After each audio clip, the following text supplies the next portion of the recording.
Members of council, if you can please take your seats. Thank you. This meeting is now resumed. Members, just a reminder that starting with this meeting, we are going to recess at 6 p.m. Members, before the recess, council was debating the mayor's key item, item EX 1.1. We will return to that item after release of member holds. Do we have any releases? Deputy Mayor Minnan-Wong. Yeah, page 4, Civic Appointments Committee, CA 2.2, appointment of public members to the Toronto Public Library Board.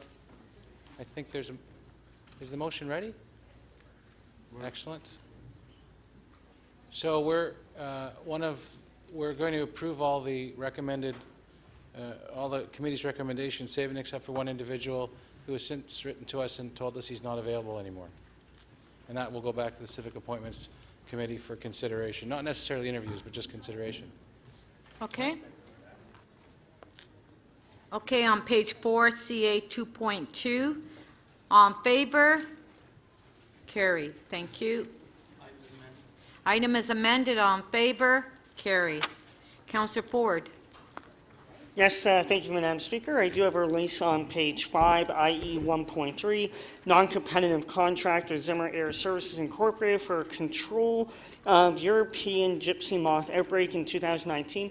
If I may be permitted for 10 seconds just to make a comment, the only thing I just want to put on the public record is the stress of public communication and outreach on this, that when we have planes flying over our neighborhoods, they know, or to the best of our ability, they know what is going on. Thank you. Thank you. So Councillor Ford is releasing on page 5, IE 1.3. On favor? Carried.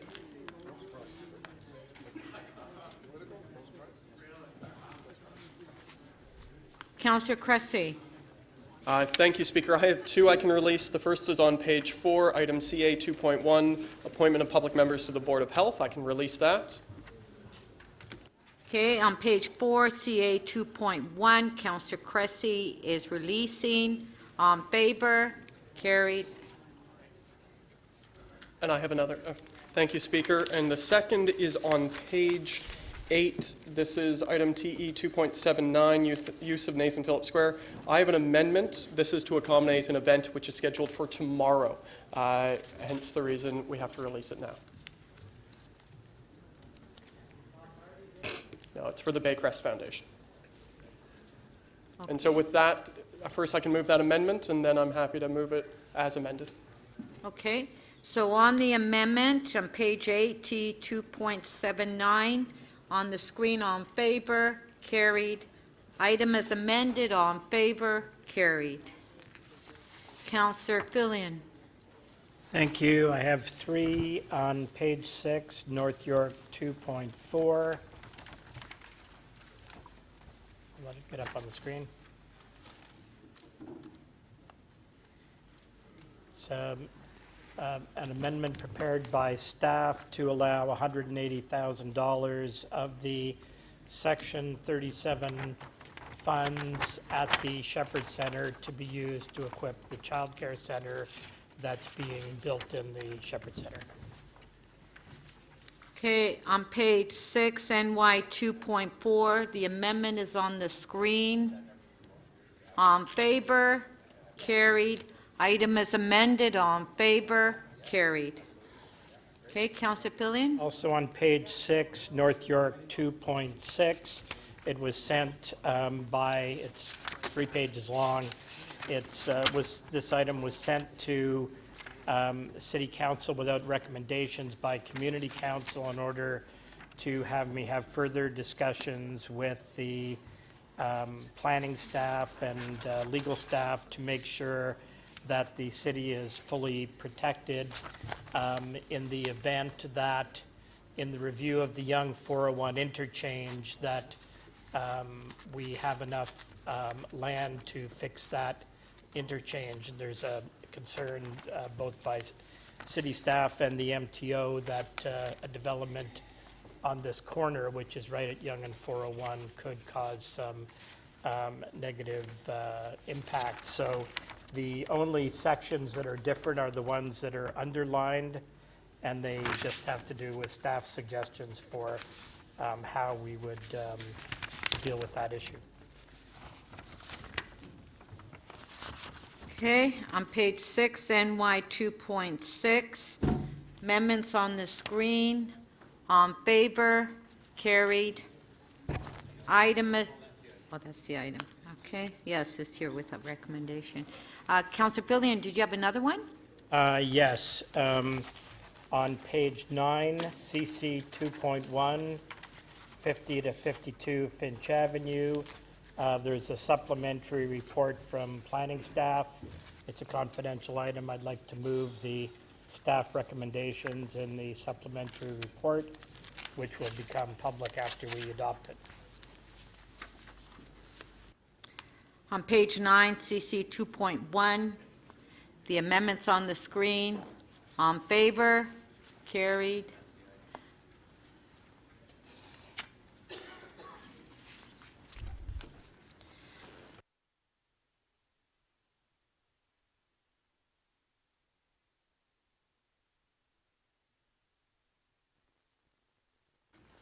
I did receive a number of urgent motions to be added to the agenda, so we can add them on. So if we can just wait until they're put on the screen.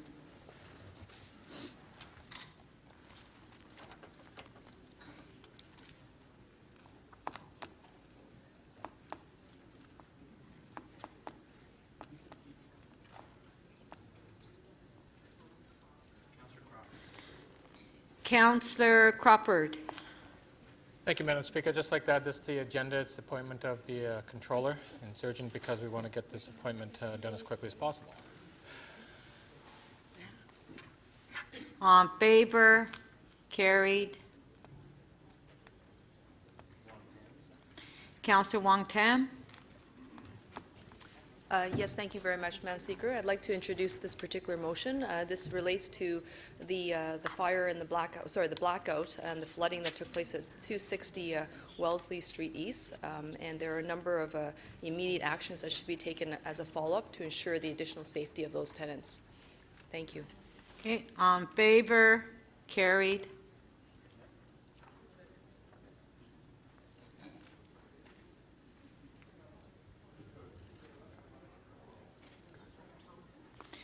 Councillor Thompson. Thank you very much, Speaker. This item refers to the naming of one of our soccer fields in the name of the individual who has passed away. Community is desirous of having the naming done by July of this year, and so this is why it's in front of us. It's rather urgent for that reason. On favor, carried.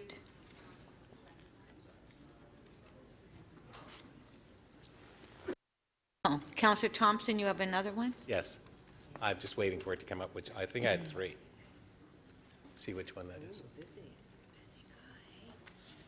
Yes, so Speaker, this is an area in the Kennedy and 401 area where we are looking to create some improvements. We've had a lot of challenges in there. In fact, we've had 2 murders in the last 8 months in this area. It's an area I've just recently inherited, and we're looking at upgrading the park there.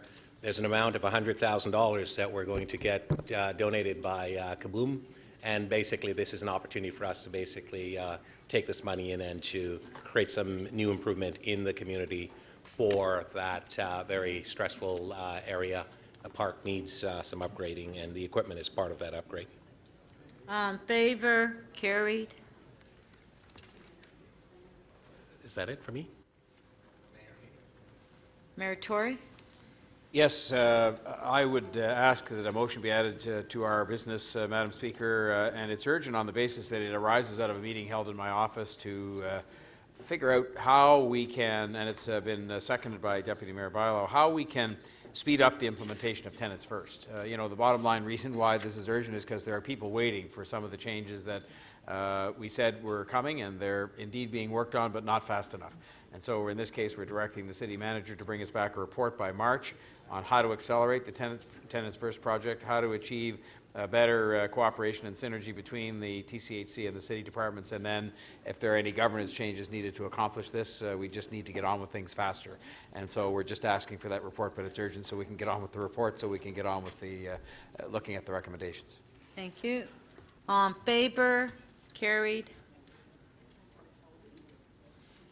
Councillor McKelvey? Thank you, Madam Speaker. This motion is so that we can provide funds out of TRCA's already allotted budget for the repair of a 100-year-old barn on Steeles, because the Toronto Wildlife Centre must move out of their current facility by August 1st, so this will kickstart that process. All in favor? Carried. Councillor Fletcher? Yes, Speaker, what's it up?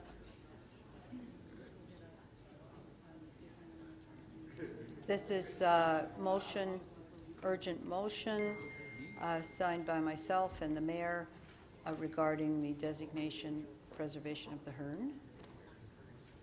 All in favor? Carried. You have another one? Yes.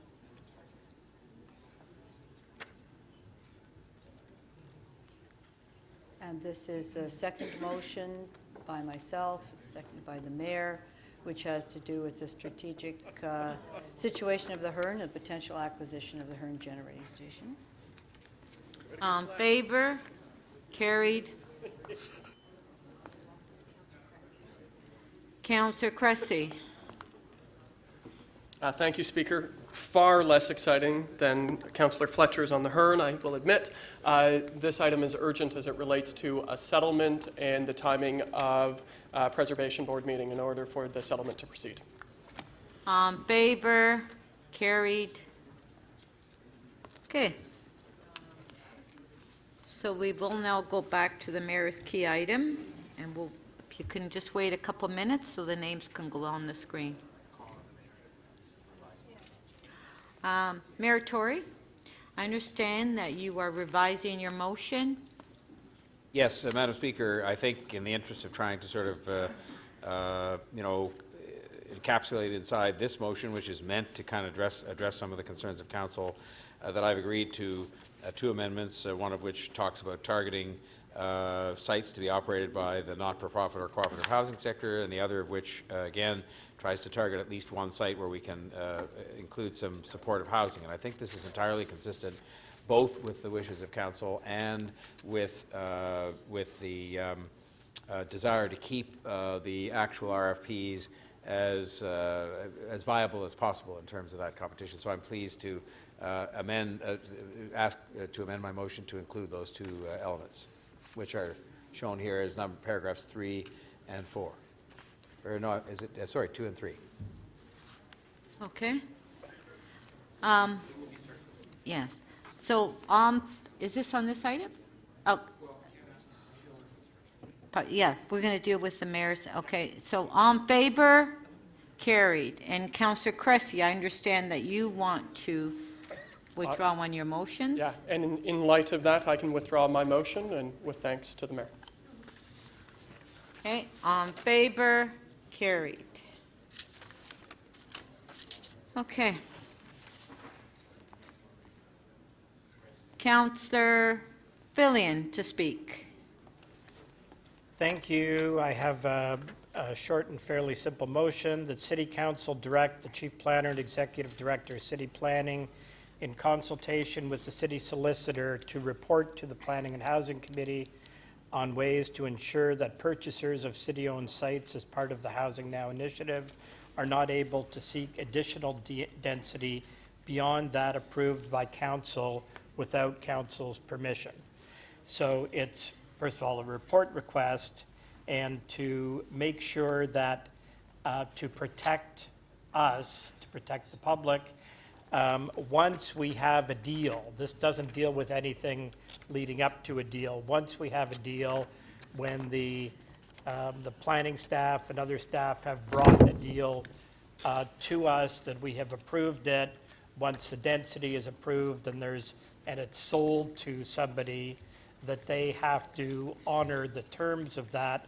They can't run off to the OMB or its successors and say, we want additional density without council's permission. Now, if somebody did that in a circumstance where council would grant that permission, then the staff could bring it forward again, but that would at least make sure that they had to do it with council's permission, and presumably there would be a different financial arrangement for the additional density. So we all know that, so we're looking for development partners, nonprofit and profit. And I think those of us who've dealt with development know that there are people who are extremely honorable, and a handshake is as good as a contract. And I can think of several of those people who I hope will get involved in as many of the 11 sites as possible. There are others that are the opposite, that we know we can't trust at all, and we know that from experience. And then there's a whole bunch that we just don't know which category they might fall into. So again, this is just to protect the city's interest past the point where council has made a decision. Does not affect anything up to the point where council would make a decision. Thank you. Councillor Perks. Thank you, Speaker. I have a motion that City Council direct the Executive Director, Housing Secretariat, in consultation with the Director, Affordable Housing Office, the Director, Real Estate Services, and the Chief Executive Officer, Create TO, to ensure that there will be at least one public sector bid through the offering process, such as from Toronto Community Housing Corporation or Create TO, to develop and operate the rental housing on one or more Housing Now sites. So that's a lot of words with a lot of job titles in it. Let me just explain what's meant by that. So what this does is say to city staff, work with Toronto Community Housing or Create TO or the new seniors division that we're going to be having within the city, or the city manager's office, some group of people in the public sector, develop a bid for at least one of these sites. And that doesn't say that that bid has to be taken. It doesn't say that that bid will win. It just says, put on paper what the public sector could do on at least one of these sites, and submit that as a bid. The reason I want to do that is very simple. Right now, in the City of Toronto, we have fallen into an approach on housing. We haven't developed one after careful consideration. We've fallen into one where it's just assumed that only the private sector is capable of doing this development work. Most places in the world, that's not the case. Most places in the world, affordable housing is actually done by a combination of public governments, co-ops, and not-for-profits. They work together to develop sites. Take, say, Vienna. In Vienna, 60% of all people who live there live in some form of social housing. Now, that might sound shocking to you, but it's only shocking because we run social housing very differently from how other parts of the world run it. In other parts of the world, it is those mixed income neighborhoods.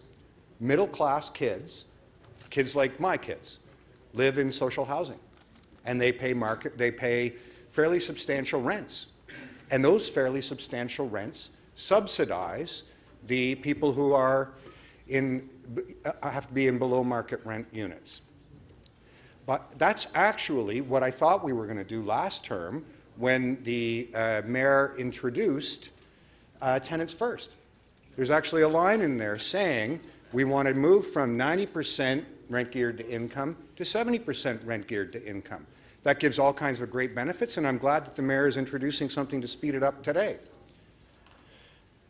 The benefits include, as I said, rents subsidizing each other, but also better social stability.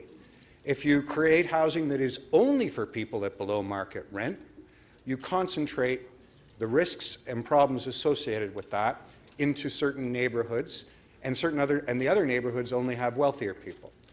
So only the public sector can deliver that kind of program, in partnership perhaps with co-ops and not-for-profits, but those co-ops and not-for-profits do not have access to capital that will allow them to build on the larger sites. They may be able to get one or two of the very small sites, but they're only going to get the larger sites if they go in with a private partner, which brings me to the next reason to do this. We don't have an exact number, but we know that hundreds of millions of dollars of public assets are being put on offer here, as well as hundreds of millions of dollars in public subsidy. Call it $1 billion. That could be high, it could be low. The private sector only does developments to get a return on investment. And because they're speculative investments, they want a very high return, 25%. In other words, if this is all done by the private sector, we are giving away as much as $250 million in public wealth in order that we get some benefit at the other side. I want to test that. I want to say, do we have to give away $250 million in public wealth in order to do affordable housing? Or can we follow the model of Glasgow or Stockholm or Vienna or Berlin or even some Canadian cities and see if a public bid shows we can do better than the private sector at delivering a public good? And I want to remind you, contrary to what you may have heard here, the land that's surplused wasn't about to be turned into condos. When we created Create TO, we said that land had to be developed for public benefit. Thank you, Councillor Perks. We do have a question for you. Councillor Ford, 3 minutes, clarification. Yes, thank you very much. And through you to the councillor. Councillor, one of the questions I have, well, first off, have you consulted with Toronto Community Housing on this? I haven't spoken to Toronto Community Housing directly, although I have spoken to some of their board members. I've spoken to 2 deputy city managers who manage our relationship with Toronto Community Housing, as well as general managers of 3 related divisions. Did they share any concerns of how this could affect the corporation's list of capital priorities, any of their revitalization projects, a number of the things that they have going on as of right now? No, actually, what I heard was, and I suspect we'll be seeing some of this later on when the mayor's motion that he introduced just after the lunch break happened, is it's actually our intention to begin to tie that development function that exists at TCHC more closely with Create TO and other city functions.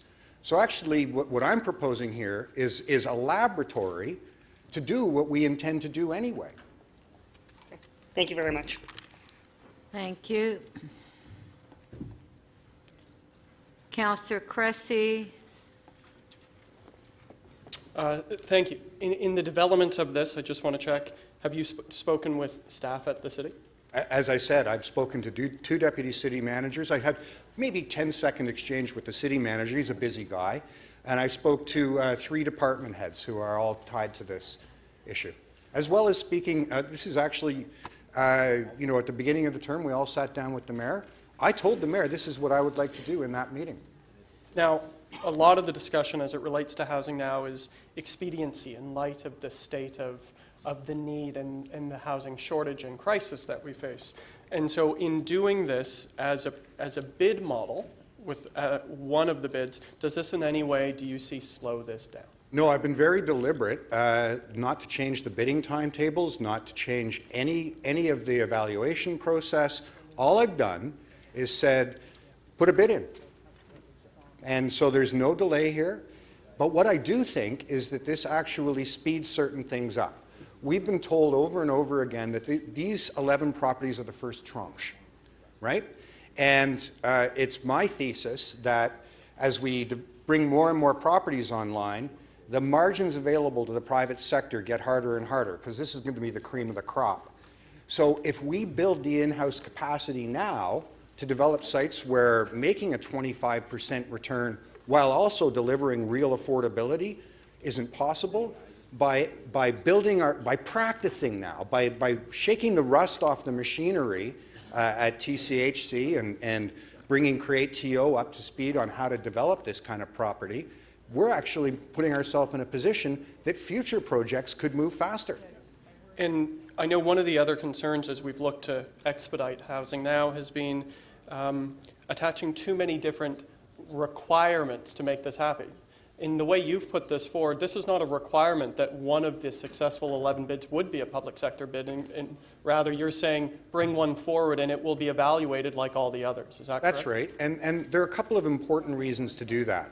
One is many governments across a lot of different services will from time to time compare public and private sector operation of that service. Actually, that's what I talked to the city manager about. When he was the city manager at Hamilton, they used exactly this kind of test for one of their major services and found that the public sector did a better job. Thank you very much.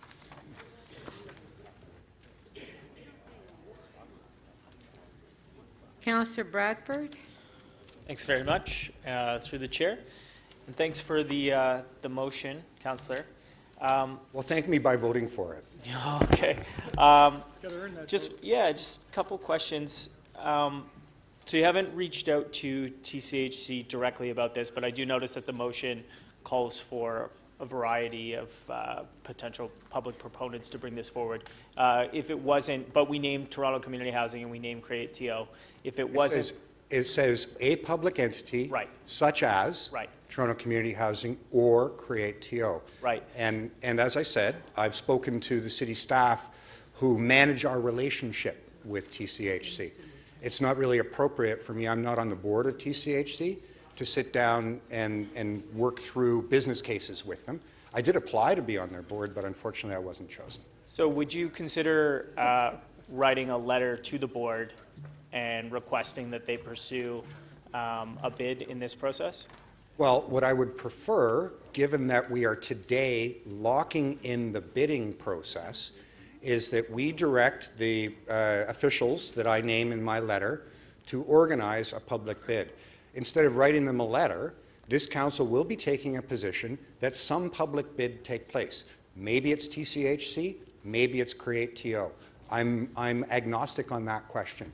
So I think given that, the mayor has said we have to hurry up and we're about to cement in the bidding process, an exchange of correspondence we're past that date.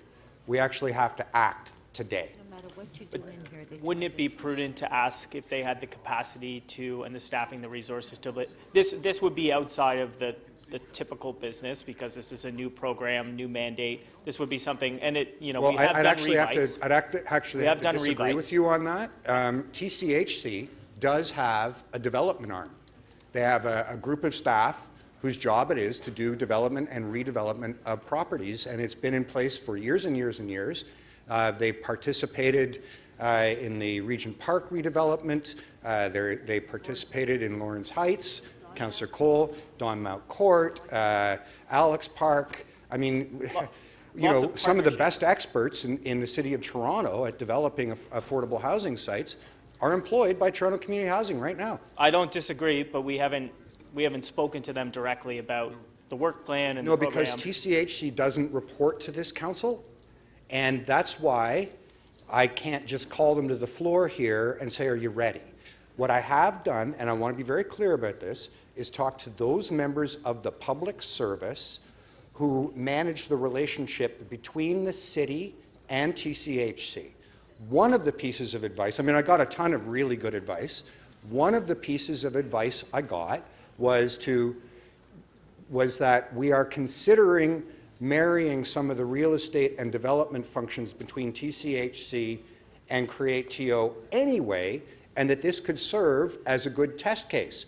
So already we're partway down the path of doing exactly what I've described here. This just, as the mayor said when he introduced his new motion, speeds it up. Oh, no, your time's up. Sorry, it's 3 minutes.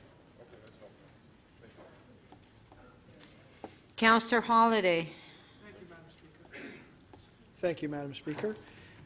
Before us is a model that proposes a mix of market rent units, slightly below market rent units, and then some that are deeply below market rent. That's not unlike the model of TCHC, although I recognize there are differences But where the little sliders are the ratios between the positions of the below-market rent, the at-market rent, and the deeply below-market rent at TCHC. So do I understand this correctly that, through you, Madam Speaker, to Councillor Perks, that you're advocating for a model in the public sector where those ratios are all different? Well, first of all, before I answer your question, I have to take issue with your premise. The report in front of you does not do what you just claimed it does. It says that at least 1/3 has to be at 80% market or below, and that no more than 1/3 be private condominia. So the private condominia are not affordable in any way. Right. That's okay. So to be clear, the way you describe the model is not accurate. Okay. What I am proposing here is that some combination of public aid bodies, two of which I've named, put forward a bid. And I've also spoken to the fact that many housing providers all across Europe and some in Canada provide mixed income housing. So you could have some of the rental be rent geared to income. You could have some of it be market. You could have some of it be luxury. If you look, for example, at the what was done a generation ago at the St. Lawrence development, there's a whole range of people from different incomes who live in there. So I'm not foreclosing on that at all. So would you advocate then for public agencies like Toronto Community Housing to change the income mix model of their rental from what they've got today to one where there are more market-based units or ones that are slightly discounted versus those that are... You raise a fantastic point, and what I'm doing here helps us get there. The Housing First project says we currently have a 90-10 ratio, 90% RGI, 10% market. And for healthier communities and better financial sustainability, you want to get to 70-30. The thing that stops us from getting there is that unless you evict 20% of the people who are on rent geared to income, the only way you can do it is by expanding the capacity of social housing in the City of Toronto. And if we do a public sector bid, we make room for that to happen. We can build new units, create new neighborhoods, and give room for tenants who are currently on RGI to move into some of these new units and allow the units they're moving out of to become market units, improving the balance at all of Toronto community housing. I see. Thank you. All right. Thank you. I thought about this a lot. Councillor Wong Tam, just clarification of the motion, please. Yes, thank you very much, Madam Speaker. Councillor Perks, who is the largest public housing landlord and owner in the country? On the continent, it's Toronto Community Housing. On the continent. And who would be the most experienced public housing provider? Well, I guess that would be Toronto Community Housing. And in your experience with Toronto Community Housing, the fact that they have the development arm, is there any reason why you believe they should not be invited to bid on this, on at least one parcel of the 11 parcels that are before us? Well, the only thing that constrained it, we have to remember how we got here. City staff didn't just sit down out of the blue and write up a report saying, let's build some housing.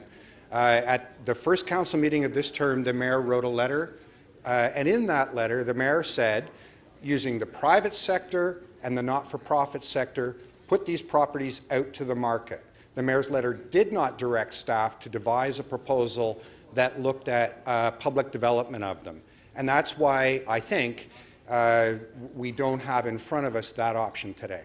Otherwise, there's no reason not to. I mean, we have huge, vast expertise. I mean, since I first got elected to this council, Toronto Community Housing has been doing redevelopment proposals. And with the redevelopment proposals delivered by TCHC, the quality, the design, the service, the management, TCHC is recognized as one of the best top employers in the country. Councillor Wong Tam, clarification of the motion, please. I think okay, please. Thank you very much, Madam Speaker. That's not where you're going. I am. No.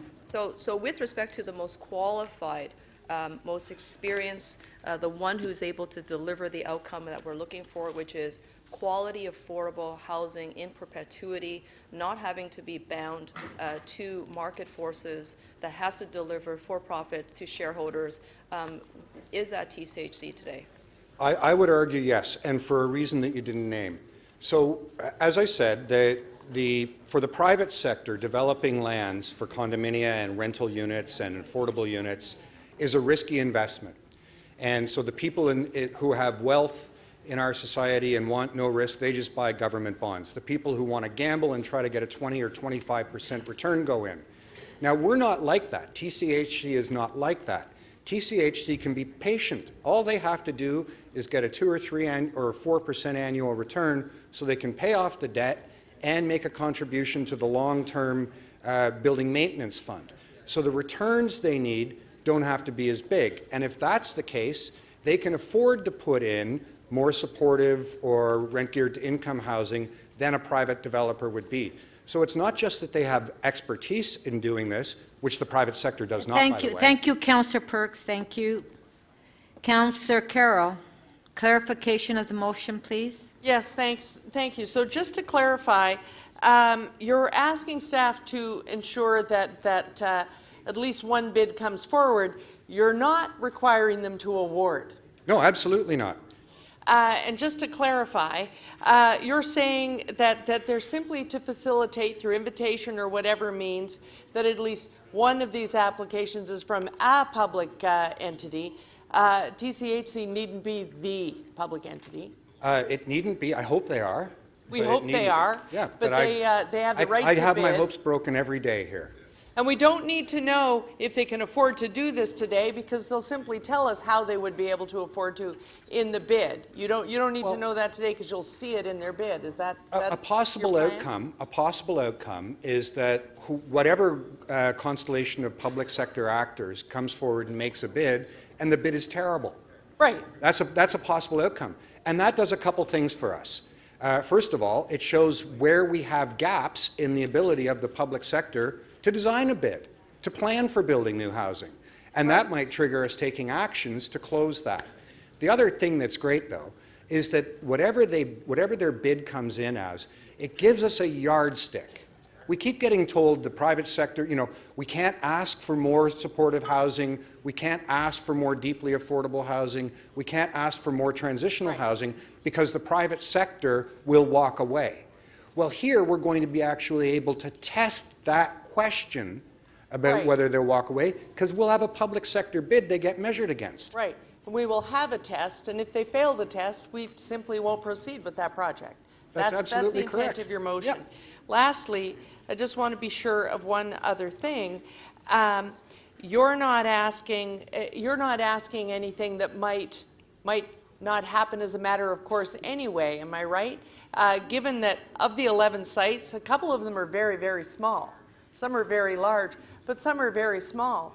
So it's not outside the realm of possibility that even if we did nothing to facilitate this, one of the small sites might come forward in exactly this form. Is that not the case? The unamended proposal anticipates the possibility of TCHC bidding. As I recall, when we considered this in December, Councillor Fletcher moved a motion saying that TCHC should be eligible to bid. The only thing different from what's in front of you and what I'm moving is I don't want to miss the moment. I want to say to the city manager and his staff, make a bid happen. Just make it happen. Right, just the bid. Just the bid. And look at him nodding. He gets it. Thank you. Councillor Thompson, question. Thank you, Speaker. Through you to Councillor Perks. Councillor Perks, I just wanted to be assured, and I didn't read it in the report. There's nothing that stops TCHC today from cutting forward in order to do as you're suggesting in your motion. Is that correct? That's right. All my motion does is change it from TCHC, you're allowed to bid, to the public sector must have a bid. And I want to do that for all the reasons I laid out. I don't want to leave it to fate about whether or not we get a public sector bid. I want this council to say, I want a public bid. I want to see how the public sector compares to the private sector. And if they don't compare well, then we'll know. So I know that in your comments to some, you indicated that we don't direct the board. And so, but it seems to me that your response a moment ago does suggest that this council is essentially directing them to act. No, in the fashion. no. It said I'll read you the. I know it's complicated wording. That's because the staff from the Affordable Housing Office helped me, and they sometimes write complicated language. To ensure that there will be at least one public sector bid through the offering process, such as from TCHC or Create TO. So this in no way compels TCHC to bid. It just compels various public officials to make sure that someone in the public sector comes forward with a bid. But it doesn't prevent them from bidding should they wish to. Absolutely not. Okay. What it does, though, is, you know me, Councillor Thompson, I'm a belts and suspenders guy. I want to make sure that if this council wants to see a public bid, then we have told them there must be one, rather than leaving it up to a whim or chance. Thank you, Councillor. Thank you, Madam Speaker. Thank you. Councillor Carroll to speak.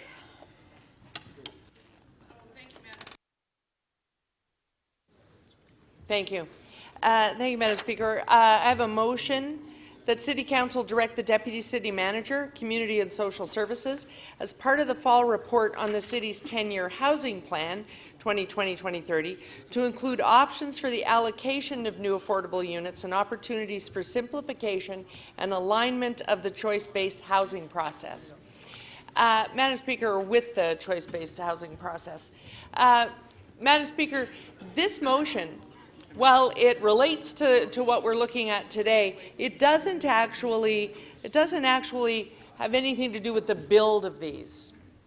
But what we keep talking about every time we embark upon an affordable housing process, dating all the way back to the initial ones built into the Regent Park Plan, we keep talking about, and one day we must figure out a more fair way of allocating them than a random draw, and a brand new random draw each time a new bundle of those houses come forward.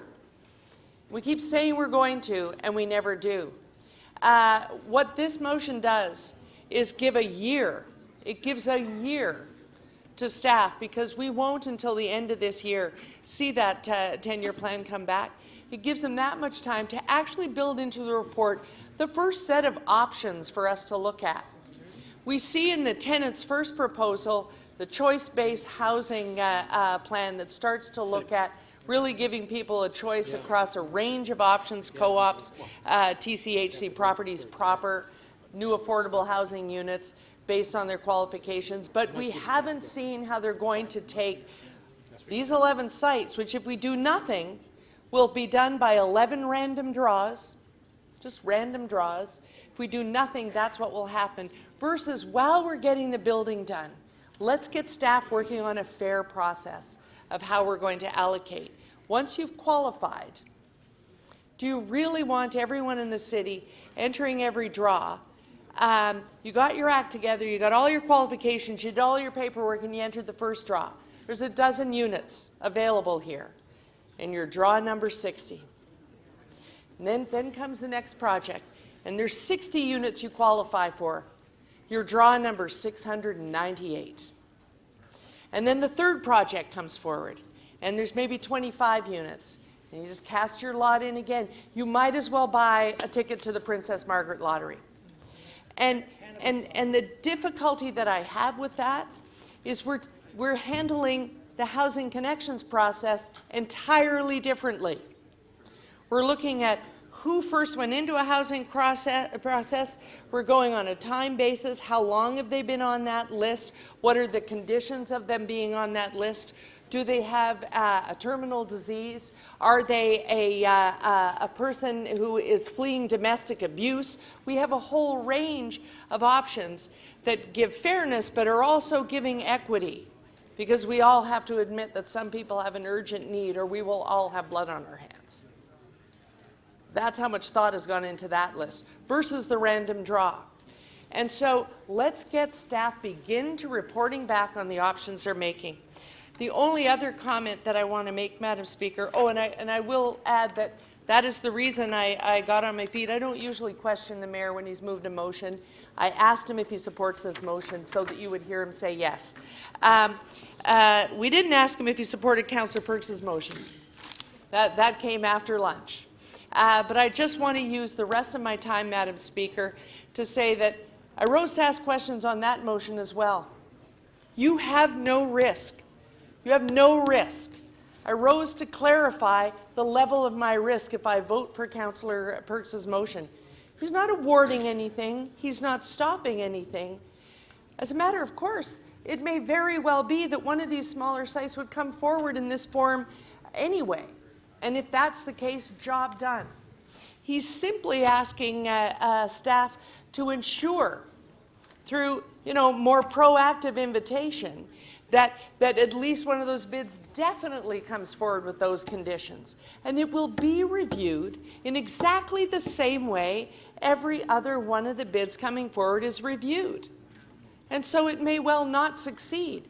We're simply saying it should be before us so that we can once and for all say, maybe a public-public-public partnership doesn't work. We've seen a bid now. We've seen a business case. We've actually seen what it would take for them to do it, and it doesn't work in this context, so we're not awarding. Thank you. There's no risk in your finding that out. Thank you, Councillor Carroll. Councillor Matlow.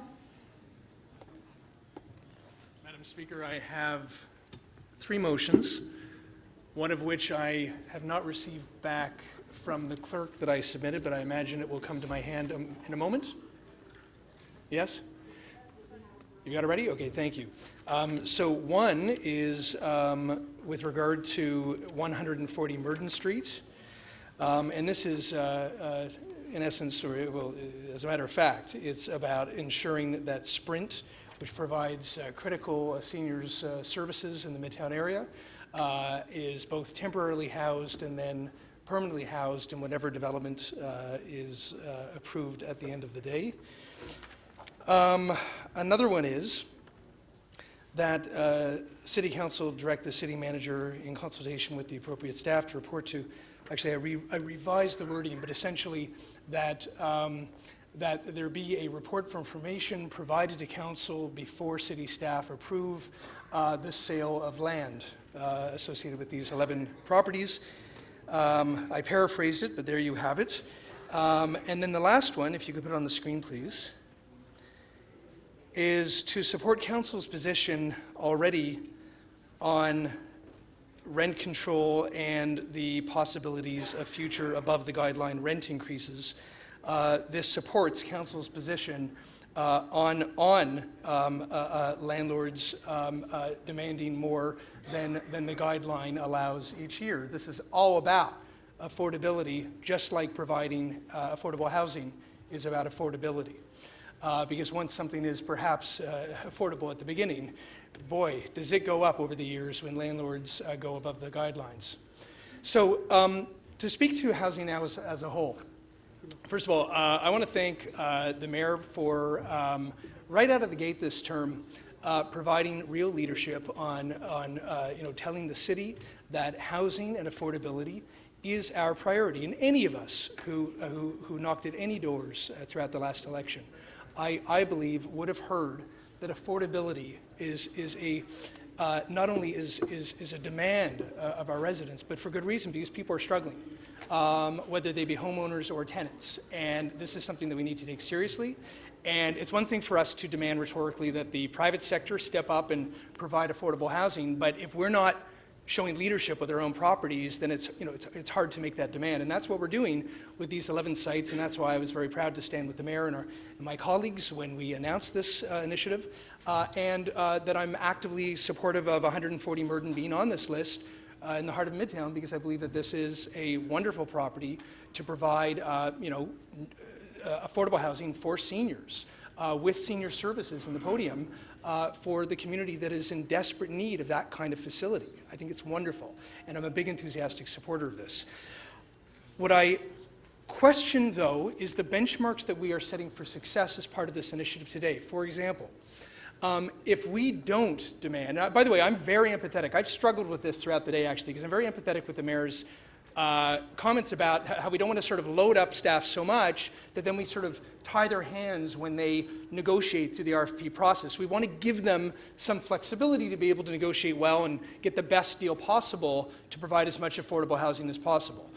What I'm concerned about, though, is that if our benchmark for success, regardless of what they end up agreeing to, is that it wouldn't be, for example, 100% rental, or that we would allow, and that would, that's against what we know is necessary in the markets. And in fact, the private sector is starting to build more 100% rental, but we want it to be affordable rental, not just luxury.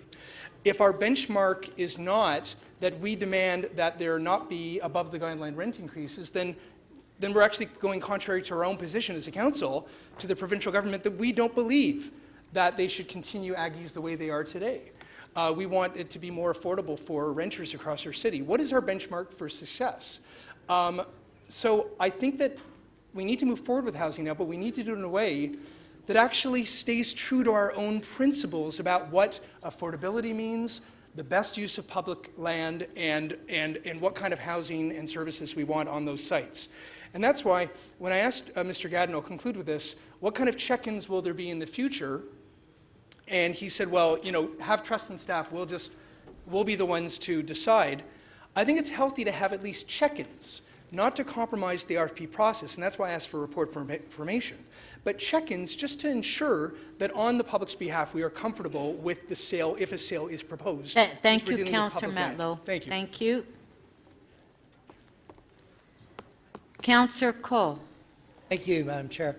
I have a motion here that City Council authorize the City Manager to request the federal government to publicly release the list of surplus federal lands in the City of Toronto and to make those surplus federal lands available to the City of Toronto for affordable housing immediately. In speaking to this motion, I am just following up on a comment the Mayor made in terms of his meeting in Ottawa last week when they talked about housing. And as you know, the federal government is very engaged in the housing issue and is trying to do what they can in partnership with the big city mayors. But here's a very good opportunity where I think the City of Toronto, with the mayor's Jumpstart initiative here, has put some very pragmatic steps forward. He's just not talking about housing. He's actually, we've put 11 properties on the housing table to be available to housing providers. We've done that. So the mayor has really expedited this process because, as he said earlier, these lands would have normally been sold off. They'd have been gone. So, I mean, that's an achievement in itself that that's been stopped. And now, you know, we're arguing about, not arguing, but I think different points of view of what we do with these lands and how we do it. But I think we're all in agreement. We need to move this and expedite this process forward quickly because one of the biggest hurdles in providing housing is the delays upon delays upon delays, and nothing gets really produced for the person desperately looking for housing on all ends of the spectrum. And as we know, there have been grandiose announcements by the federal government about, I can't keep track of the billions of dollars that have been announced for housing, but I haven't seen any. You know, every time I see Adam Vaughan, I say, okay, where are they? But the announcements are certainly there. And I don't want to put Adam Vaughan down, but he is an advocate up in Ottawa for housing in Toronto. There's no doubt about that. But still, here's where they can put their money where their mouth is, or their land where their mouth is. Is that what I should say? That they have, I'm sure, all kinds of properties in all of our wards in Toronto. So show us the surplus properties. Make them available. And then, secondly, do what we're doing here at the city. Get a process going where we build and allow others to build affordable housing for the people of Toronto. And it's acutely important to remember that the federal government has to be there supporting our efforts because many people that come to Toronto come from all over the country. Every second person I meet came from another part of Canada or another country, and that's wonderful. So the federal government, as much as it gave us, I think, some more money, hopefully, for our refugee claimants, and recently, I think there was another announcement, they also have a huge responsibility to essentially help us in our housing crunch, because it's not a Toronto-created problem. It's Canada's challenge, because Toronto appeals to a lot of Canadians, because the jobs are here, The culture's here. There's so many good people here they want to be with. So they all want to come here. So here's the federal government where we're asking the city manager to basically say, please show us the list. Show us the properties. And then secondly, get them out there like we are doing right now, the same process, and I hope we'll expedite it for them. So they don't need to do it themselves. We'll, set up a partnership situation. And as you know, in Lawrence Heights, we've got a great model. Right in the middle of the city, 100 acres, Mr. Karajanis, 100 acres of city-owned land that is now a model redevelopment where we're incorporating the former TCHC tenants. They're all going to come back. The private sector's involved. We're building parks. We're connected with the subway. So we're already doing great things right in the middle of Toronto and Lawrence Heights. And I think there's great opportunities after we finish phase 1 in Lawrence Heights to do even more for affordable housing as we go into phase 2. So we are doing some good things, but it's not fast enough, and we need to expedite it. And that's why I support the mayor's approach, because he's doing what he's been talking about. He's actually doing something and not just talking about it. Thank you very much, Councillor Pasternak, for your advice. Thank you.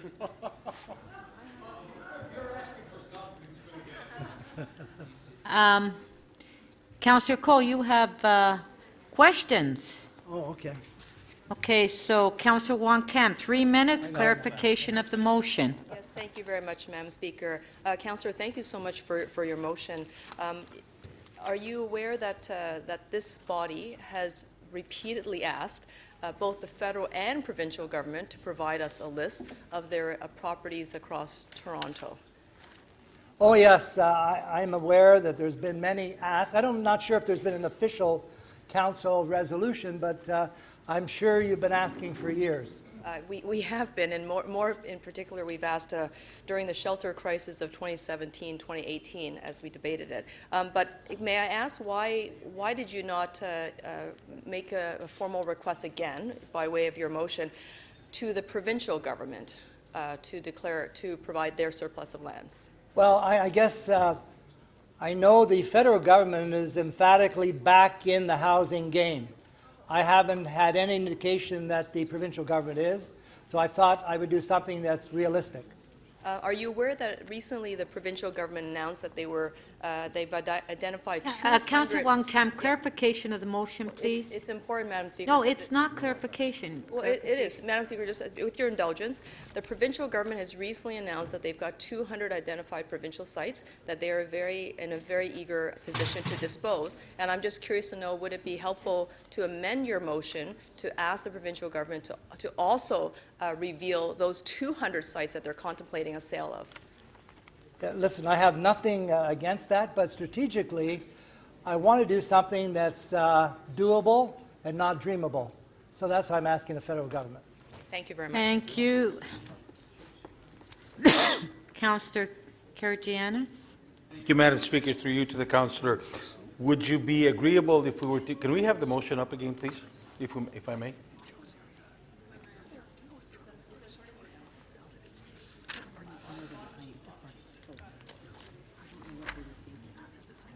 Are you putting back up? Besides the federal government, that we request the federal and the provincial government to act on this. Would you be amenable to such a request? So, as I just said to Councillor Tan, I said that I'm trying to do something that I think is, let's say, pragmatic and reasonably successful in our ask. So I know the federal government, just on the heels of their meeting, that's why I've asked the federal government. It's hot on that big conference in Ottawa. Now, if I got nothing against asking the provincial government, but I said I think the real success is asking the feds who said they really want housing and they're in the game. Councillor, I mean, the question could have been simply yes or no. I mean, are you amenable to a friendly amendment that you will also ask the provincial government? Listen, I'm not opposed to you moving an amendment to asking the provincial government. I don't want to ask them, okay? I just want to ask the federal government. Can I ask and why nothing against the principle, but against the strategy. Can I ask why you're not amenable to a friendly amendment, if I may? No, I'm saying, I'm trying to basically, But that's not clarification. He's saying he's not interested. That's, I want to answer, Madam Speaker. I'm not interested. No, I am interested, no. You're not interested? Or is it because you... No, stood no, no, beside- I was just quoting the speaker. All right, I guess it's because you remember standing beside the federal and the provincial Oh, ministers come who were on, making come the on. announcement. No, I just, I don't know what we don't understand about clarification of a motion. Councillor McKelvey. Thank you, Madam Speaker. I like where this is going in principle, and I'm just wondering if Councillor Cole would be amenable to a friendly amendment that is saying to identify which of those properties might be suitable for affordable housing. The reason being that many federal surplus lands could be heavily contaminated based on their past industrial uses, et cetera.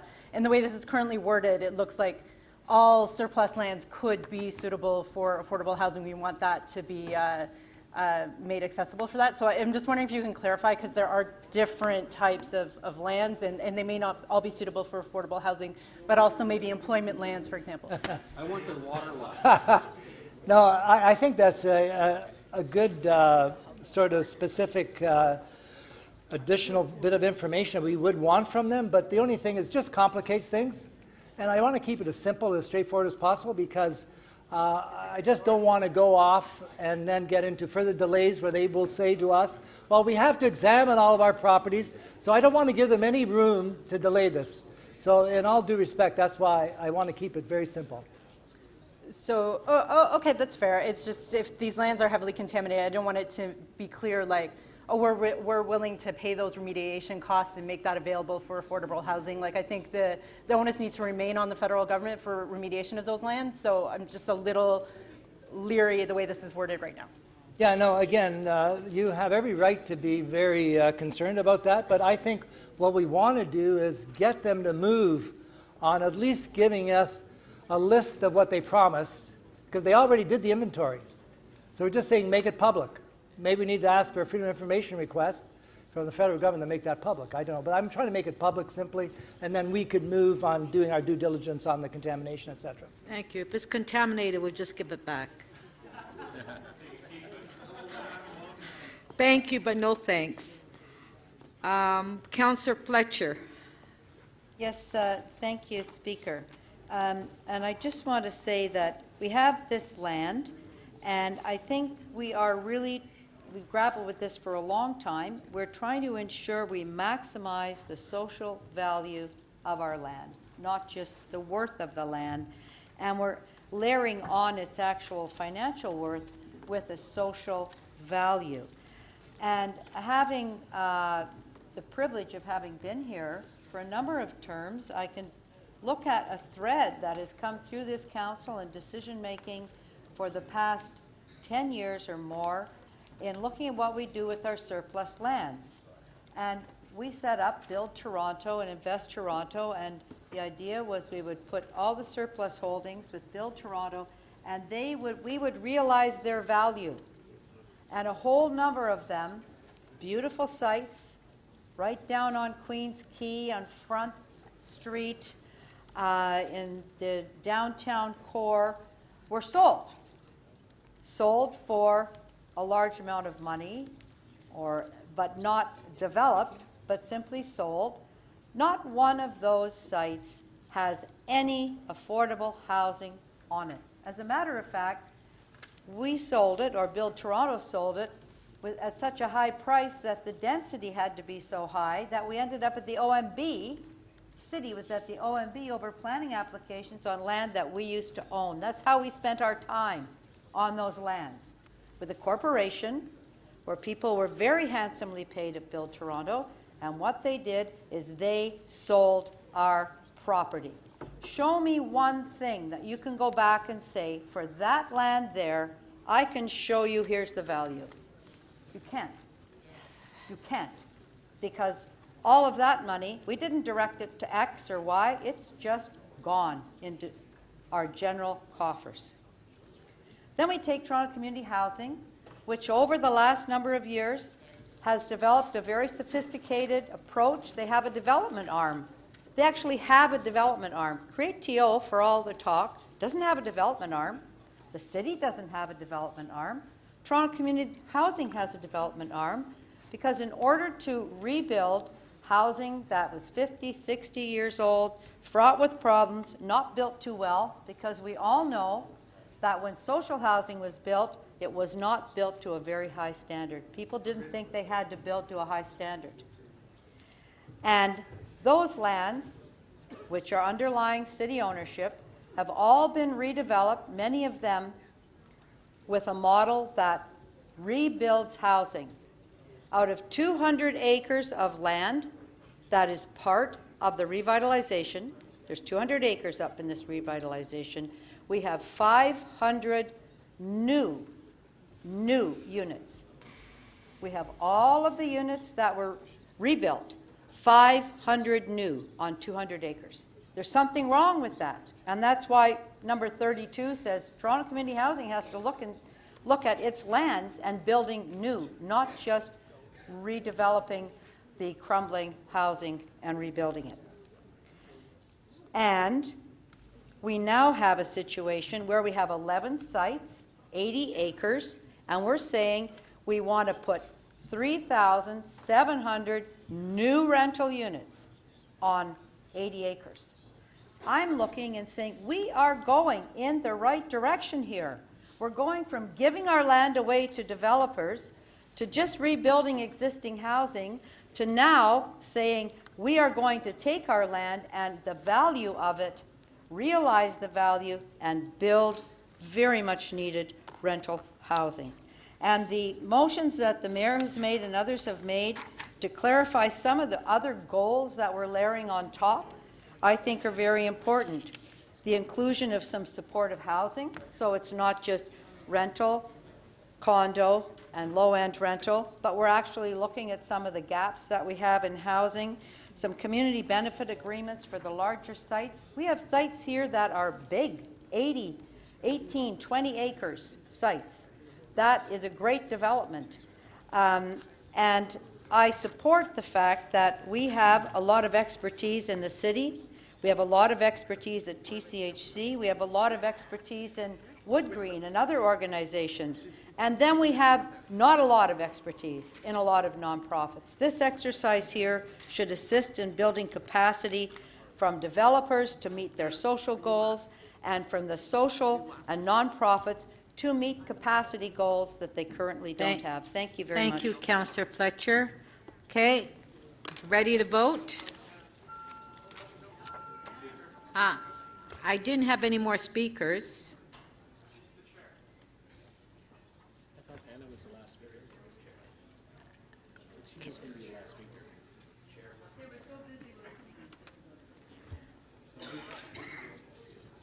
Okay, I got Councillor Wong Tam.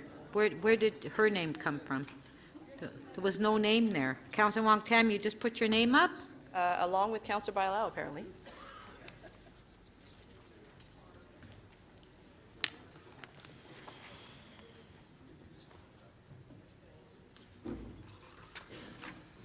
Okay, I started your time. Yes, thank you very much, Madam Speaker. Madam Speaker, this report before us, I want to say thank you to the city staff for bringing this together in such a tight manner, and also for the mayor and the deputy mayor for, I think, elevating the conversation about the urgency of affordable housing in the city. That, of course, is very, very important. The challenge I have, Madam Speaker, is that the report as it is not the best that City of Toronto can do. And by way of example, I've been talking about the Vancouver model, which is really almost a tale of two cities. So you've got two leading cities in Canada, Toronto and Vancouver, both experiencing the same housing crisis. The affordability factor for people who are moderate income is that it is out of reach for those families. So the two cities are doing exactly the same thing. Vancouver has unlocked city-owned lands, and they have secured the participation of the provincial and federal government, and they are doing what their mandate commands them to do, which is to deliver housing that is not delivered by the for-profit sector. And that includes supportive housing, transitional housing, housing for people fleeing violence, housing with respect to deeply affordable. All of that is being built right now in the city of Vancouver. And they're on track to build 2,500 housing units affordable. They also are on track to unlocking that city land to ensure that all those affordable housing units are also going to be purpose-built rentals. And they transfer the ownership and ongoing management and operation after designing and building with the public lens. So they are entirely managed by nonprofit cooperative housing partners.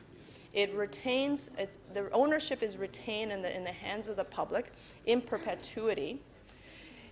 It is 100% affordable and 100% rental. Now let's take a look at what we're doing. We are unlocking city lands, very similar to what Vancouver has proposed, but we're doing it differently. And this is where the mayor was describing we can't compare apples to oranges, and I think it's absolutely true because they're two different models. The question I have, and I know that the mayor has his votes, and I know that we will proceed, and I suspect many of the motions will fall apart because he has stipulated that they cannot be supported. What I don't understand is why are we not trying to create this comparison of apples to apples or oranges to oranges? So therefore, the City of Toronto, by way of owning the public lands, and we know that land is finite, because once it's gone and we let it go, it's not coming back. Could we not have worked through this a little bit differently, where we bring the provincial and federal government to the table, and even by the way of mayor's comments, is that even though he was at the big city mayor's conference, and he had a lot of items on the agenda, but he was not able to bring the Housing Now Report initiative to the Prime Minister's attention, not in a formal way. And I think that considering that the federal government is now back in the housing game in some words and by press conferences, and I hope soon by the flow of dollars, was there not an opportunity for us to just make sure that before we go ahead and go through the conventional models of disposing of these properties, that we say, are you really back in? Because if you are, we've got a great strategy for you to participate in. And can you do for us what you're doing for the city of Vancouver? Even if the province is there or not, let's just assume that the federal government is. That would change everything on the table for us today. But instead, we're not, we haven't made the formal requests. Instead, we're going ahead and we're going to turn over probably 2/3 of the 10,000 units. 2/3 will probably rest in the hands of for-profit ownership. And developers do something very different. Developers are not nonprofit housing providers. They do not reach into the Ministry of Health, and they do not work with the Ministry of Municipal Affairs and Housing to secure subsidies or work with families or children to make sure that those who are vulnerable are housed. They don't do that, but that's what nonprofit housing providers do. But we've Thank set you, up a Councillor program- Wong-Tam. Thank you. We've set up a Thank you. Councillor Bradford? Thank you very much, Speaker. I just wanted to say that what we have in front of us today is very important. We really do need to move forward with housing now as quickly and efficiently as possible. Given the very nature of how long housing actually takes to build and deliver, this is not the kind of investment or process that we want to slow down. We have 1.1% vacancy rate in Toronto. Identified in our official plan, we would be better positioned if that was closer to 3%, but we are at 1.1% right now. We have condos that rent for $2,000 a month or more here in Toronto, and we know the city is struggling with affordability. It's less and less affordable all the time, and that is why this is so important. Under this report, we would be investing roughly $81,000 per affordable unit to get a range of below market and deeply affordable units. The majority of that subsidy is waiving fees, and that's less of an impact to the city directly. It's a smart way to do it. I'm glad to see that we're building on and expanding our existing tools like the Open Door program and creating a structure to actually deliver these affordable housing units over the long term through a housing secretariat. That's part of this too. That's smart. This was the advice that we received from our former deputy city manager, the former DCM, and as a city that's as large and as complex as Toronto, this makes sense here. So, when I read the report and we go through it, you're seeing that we've really taken a hands-on approach to doing this. There's budget for new planners to focus on the approvals. We've got funding for new positions in CREATO to actually manage this process. We're expanding the Affordable Housing Office to do this. There will be new funds for housing consultants to help people and help the not-for-profit and co-ops actually deliver these bids as well. So before this proposal, and this is important to remember, before we came forward with this, and under the old Build Toronto model, these would have been market condos. That's what would have happened with surplus sites. That's what we saw previously.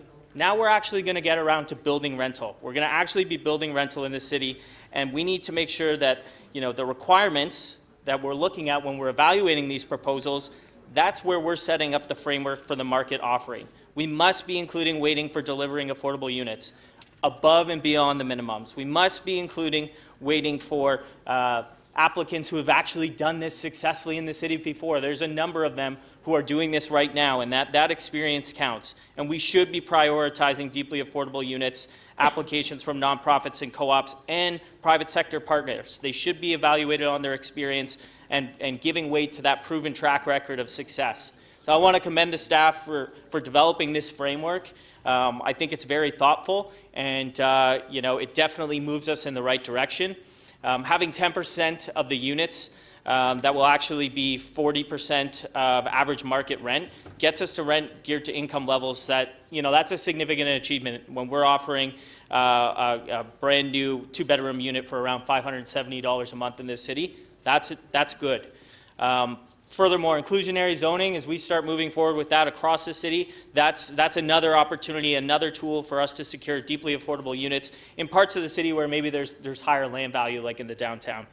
So I think we all want to secure more affordable units. We know that, and we recognize some of the challenges where these sites are located.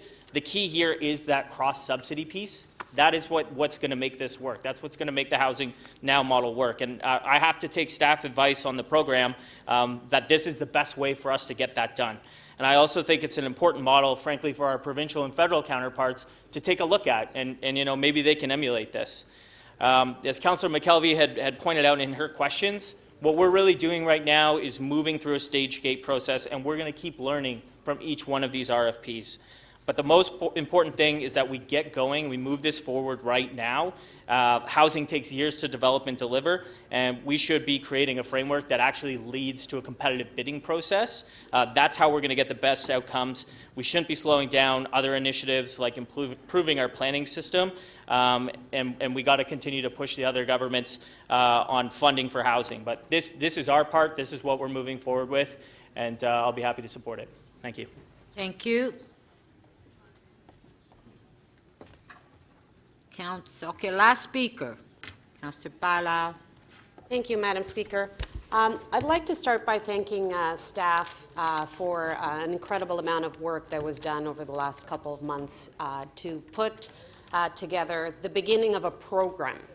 So many people try to say this was a strategy, this is how we're going to solve housing. We know this is not the housing strategy. We have a plan that is coming to an end, and we have this year that we're going to be developing the next 10-year plan. There's going to be composed of many policies that is going to have different programs, and this will be one of them. Will it be a crucial plan in that housing strategy? Absolutely. It will help deliver the much-needed affordable housing that we need in our city. But very often when we come here to this chamber talking about housing, I hear other members of council saying, why are we waiting for the province? Why are we waiting for the federal government? What about if they don't come? What about if they don't come with the money? Well, how are you going to finish that program? How are you going to do that, develop that housing? And here you are with 11 sites that actually we're saying, if we go at this alone, which we certainly hope not to, but if we need to go at this alone, unlike what it was done 20 years ago, 30 years ago, when we had very strong social housing programs, if we go at this alone, it can be done. We have letters from nonprofit housing providers and builders, people that are building housing today as we speak in our housing, saying we need this. We need these programs to get it done. So I don't want to wait anymore. I want to push them even further. And yes, we have been having conversations with CMHC and with the federal government. Actually, there's been formal conversations with the federal government at the CMHC level to bring them to the table, to deepen the subsidies from our senior officials. And I myself have actually had conversations with the president of CMHC because they're actually delivering most of the dollars through the National Affordable Housing Strategy. So we are going to bring them to the table to create deeper affordability and to create more affordable housing, which were the guiding principles that we told staff that this program needed to have. We need to have the deepest affordable housing, the most affordable housing in these sites to get the social benefits that we want out of this program. We want to have complete communities. And yes, we can compare this to Vancouver. We talked about 2,000 units that they have in Vancouver. Well, one land alone has over 2,000 units. We want a mixture of income. We want a mixture of tenure. That's how we build good, integrated communities. So this is not only about saying, and you know, we're going to build everything affordable. It's about building good, complete communities. It's also important to understand that we always intended to have this as a strengthened mechanism to our nonprofit sector. We put $1 million to assist them. There's been meetings with the nonprofit sector already to assist them. There's been commitments to organize different meetings with different staff here to ensure that as the RFPs are being developed, that we understand what they need to have in there, because this is an opportunity to build the affordable housing, but also to build up and have a stronger nonprofit sector. And on top of it, we've also assured people that in these communities, we also want to create employment opportunities. And some of the language and some of the motions today even strengthen that more. So we are looking forward to leading. We are looking for putting this land. And let's remind ourselves that it wasn't that long ago that these chambers created Build Toronto. Was it 2007, I think? You know, I would say that there was a pretty bad housing situation back in the day. And their mandate was not to do housing. It was to bring monetary dividend to the city, and then some crumbs would create affordable housing. So we are moving in the right direction.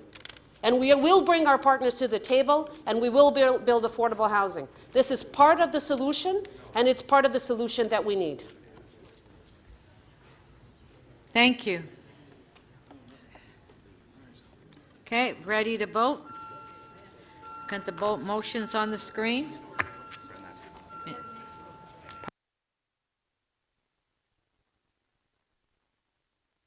Okay, we're voting on them in numerical order, except number 2 has been withdrawn. Okay, motion 1, recorded vote.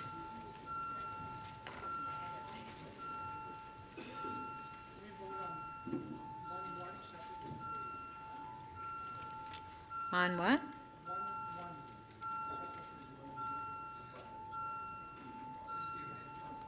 What do you mean 1-1? There's 1AB. Which one? Yeah?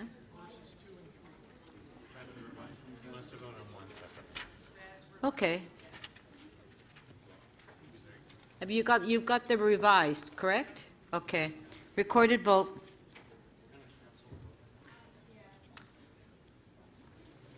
Okay, on 1 separately.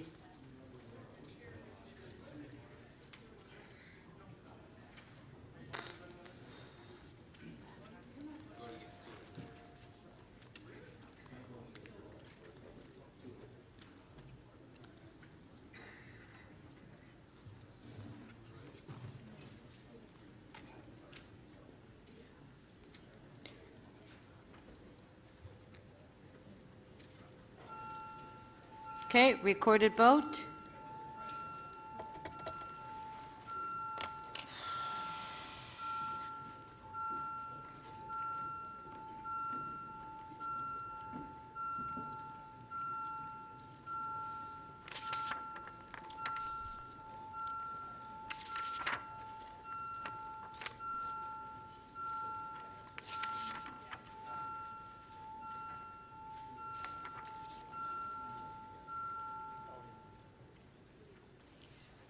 Part 1 of motion 1 carries unanimously, 26 in favor.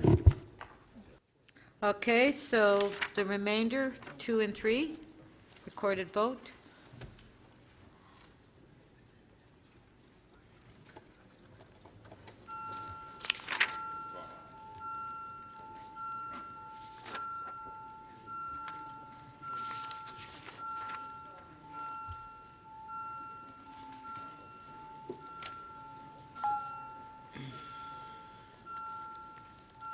Councillor Fletcher, please, and Councillor Ford.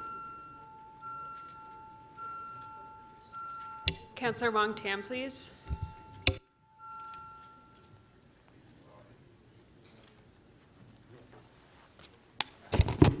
The remainder of the motion carries 23 to 3. Motion 3A. Recorded vote.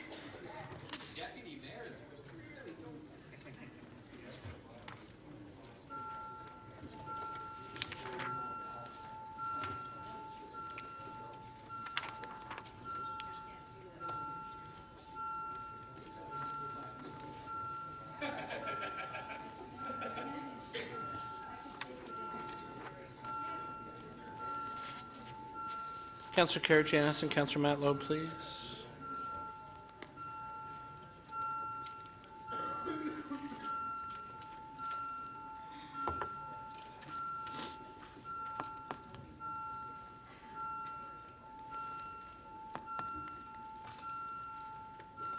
Councillor Matlow, please.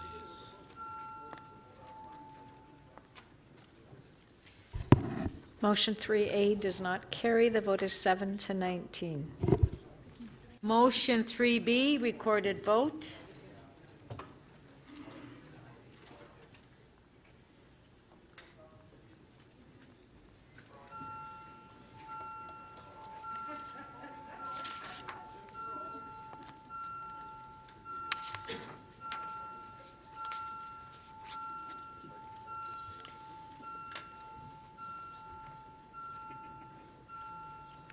Councillor Holiday, please, and Councillor Karygiannis. Councillor Wong Tam and Councillor Pillion, please.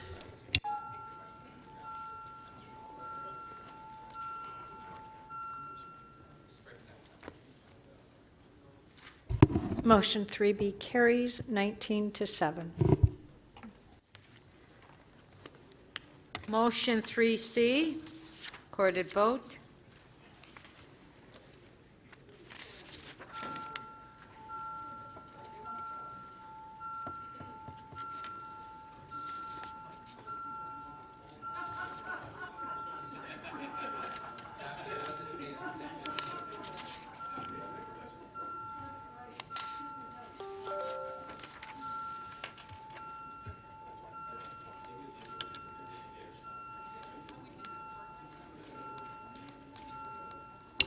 Councillor Carroll, Councillor Perruzza, and Councillor Wong Tam, please.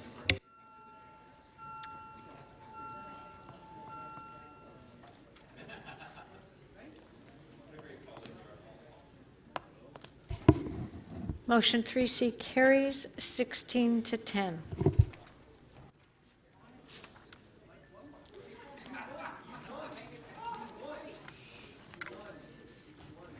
Motion 4, recorded vote.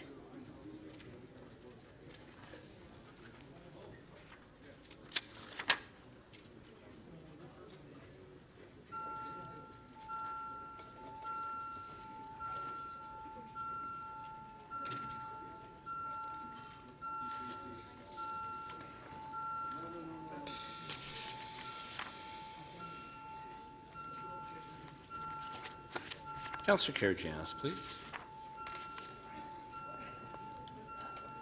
Councillor Perruzza, please.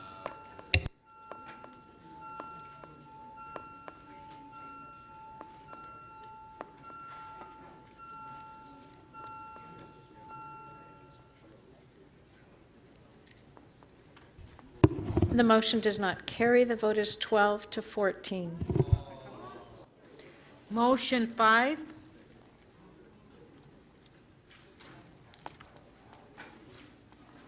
Recorded vote.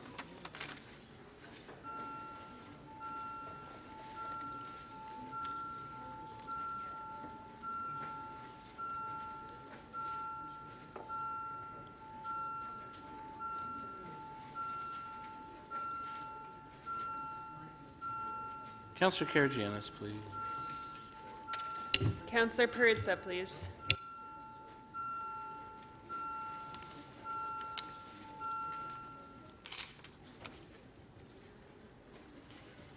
Motion 5 does not carry. The vote is 11 to 15.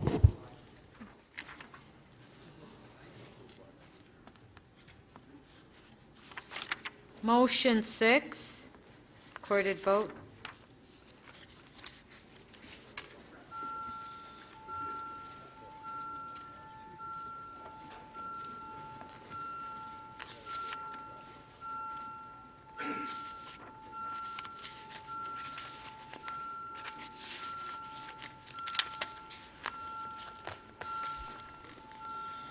Councillor Perruzza, Councillor Wong Tam, and Councillor Phelan, please.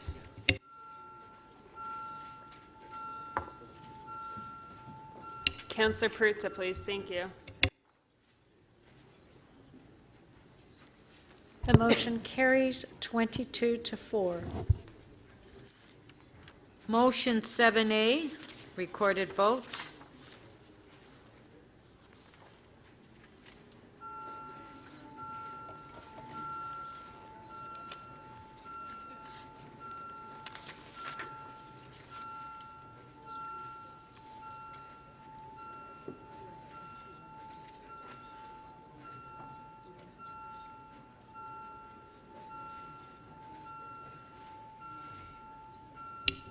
Councillor Pasternak, Councillor Crawford, and Councillor Perruzza, please.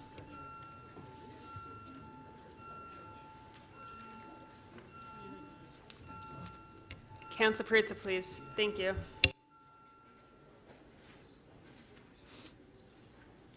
The motion carries 22 to 4.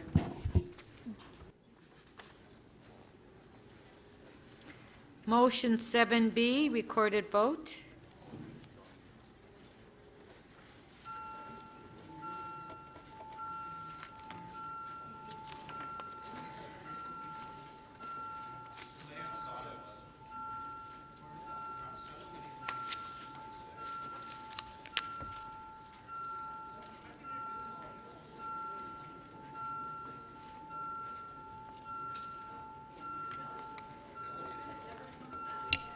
Councillor Pasternak, please.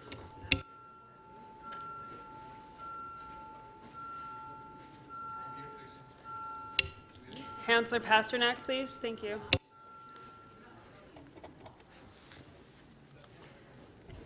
The motion does not carry. The vote is 10 to 16. Motion 7C, recorded vote.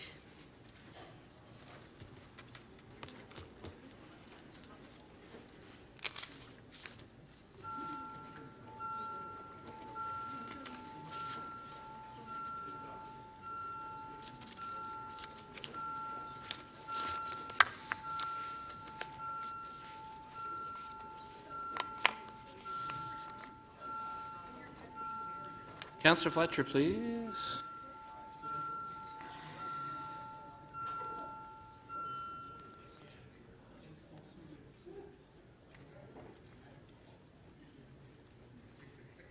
The motion does not carry. The vote is 12 to 14. Motion A, recorded vote. 8, sorry.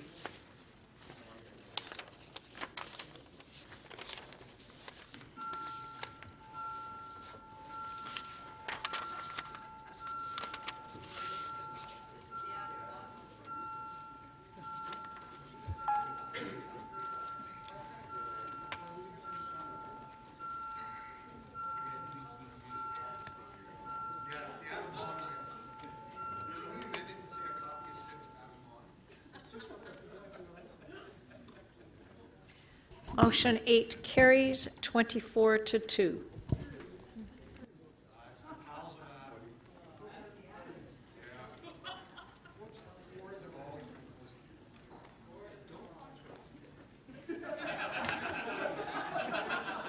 Item is amended, recorded vote. Item is amended, recorded vote.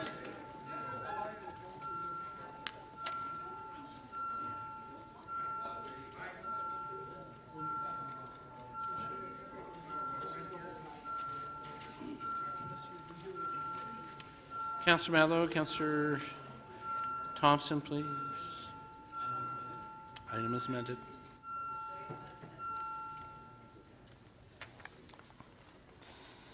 The item is amended, carries 22-4.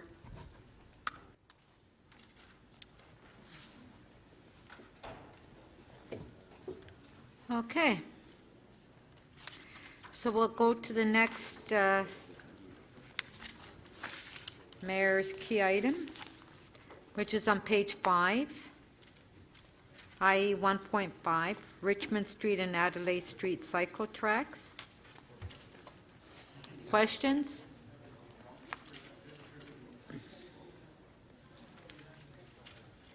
Nobody has any questions? Okay. I know. I'm waiting and waiting. Councillor Holliday, questions to staff. Thank you, Madam Speaker. Through you to staff. I just want to understand the report. There's a significant change on Adelaide Street. There's a proposal to move the cycle track to the north side. And there's also some discussion in the report about reviewing left turn lanes for protected greens. Left turn lanes at certain intersections for a protected green phase. I wondered if somebody could elaborate on the status of that review and how that review is connected with this report, or is it at all? Through the Speaker, the status of the review for protected left turn signals is underway. We're using synchroanalysis to understand how that would impact traffic flow, as well as the safety considerations that separating left turn movements of vehicles from pedestrians and cyclist movements will provide. We've so far analyzed 6 of the locations and confirmed that this will be workable and improve both safety as well as traffic flow on the corridor, and we're continuing to review additional locations. So I'm familiar with the intersection of Adelaide and University. That's a fairly busy left turn movement, especially in the morning.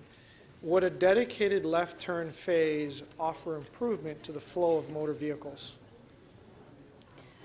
A dedicated left turn phase, I should be correct with the terminology. Yes, it would, Councillor. Would it be beneficial to the safety? Because this is an unusual circumstance where if I'm a motorist, I'm making a left turn over a cycle track, and it's really hard for me to look behind the car because of the angle, the position of where I am in the cabin of the vehicle. I'd have to look right back down the side of my car to see somebody moving at fairly good clip down those cycle tracks. Councillor, your observation is correct. That location is one of the ones that, through our analysis, it deems to be both beneficial for safety and for traffic flow. Are pedestrians allowed to walk across the street on a dedicated left-hand turn phase? No, they are not. So I guess why, if we don't have a final analysis on making dedicated left turn phases, are we discussing the movement of that cycle track today? Like, wouldn't we want those two things to work together? We're continuing with that analysis, but we plan to implement it at as many of locations where it makes sense to do so and provides both traffic flow and safety benefits. And that is fully within staff's control to implement those left turn phases. I see. So there's no council decision required on those? That's correct. Okay. And can you explain to me why we're moving the cycle track from the south side of Adelaide to the north side? And are there any other circumstances in the city where cycle tracks are on the left-hand side of motorists on a one-way street? In Toronto, there aren't any instances where a cycle track is on the left-hand side of the street, but it does exist in this condition in 13 major cities across the U.S., including Boston, Chicago, Minneapolis, New York, San Francisco, Seattle, and Washington. So we know this is a practice that works in locations that are similar to this. The reason why we're moving it, because there are high conflicts on the right-hand side of the road with loading and truck activity, as well as bus movements on the Adelaide corridor on the right-hand side of the road. And so from a safety perspective, it makes sense to move the cycle track to the north side in this location.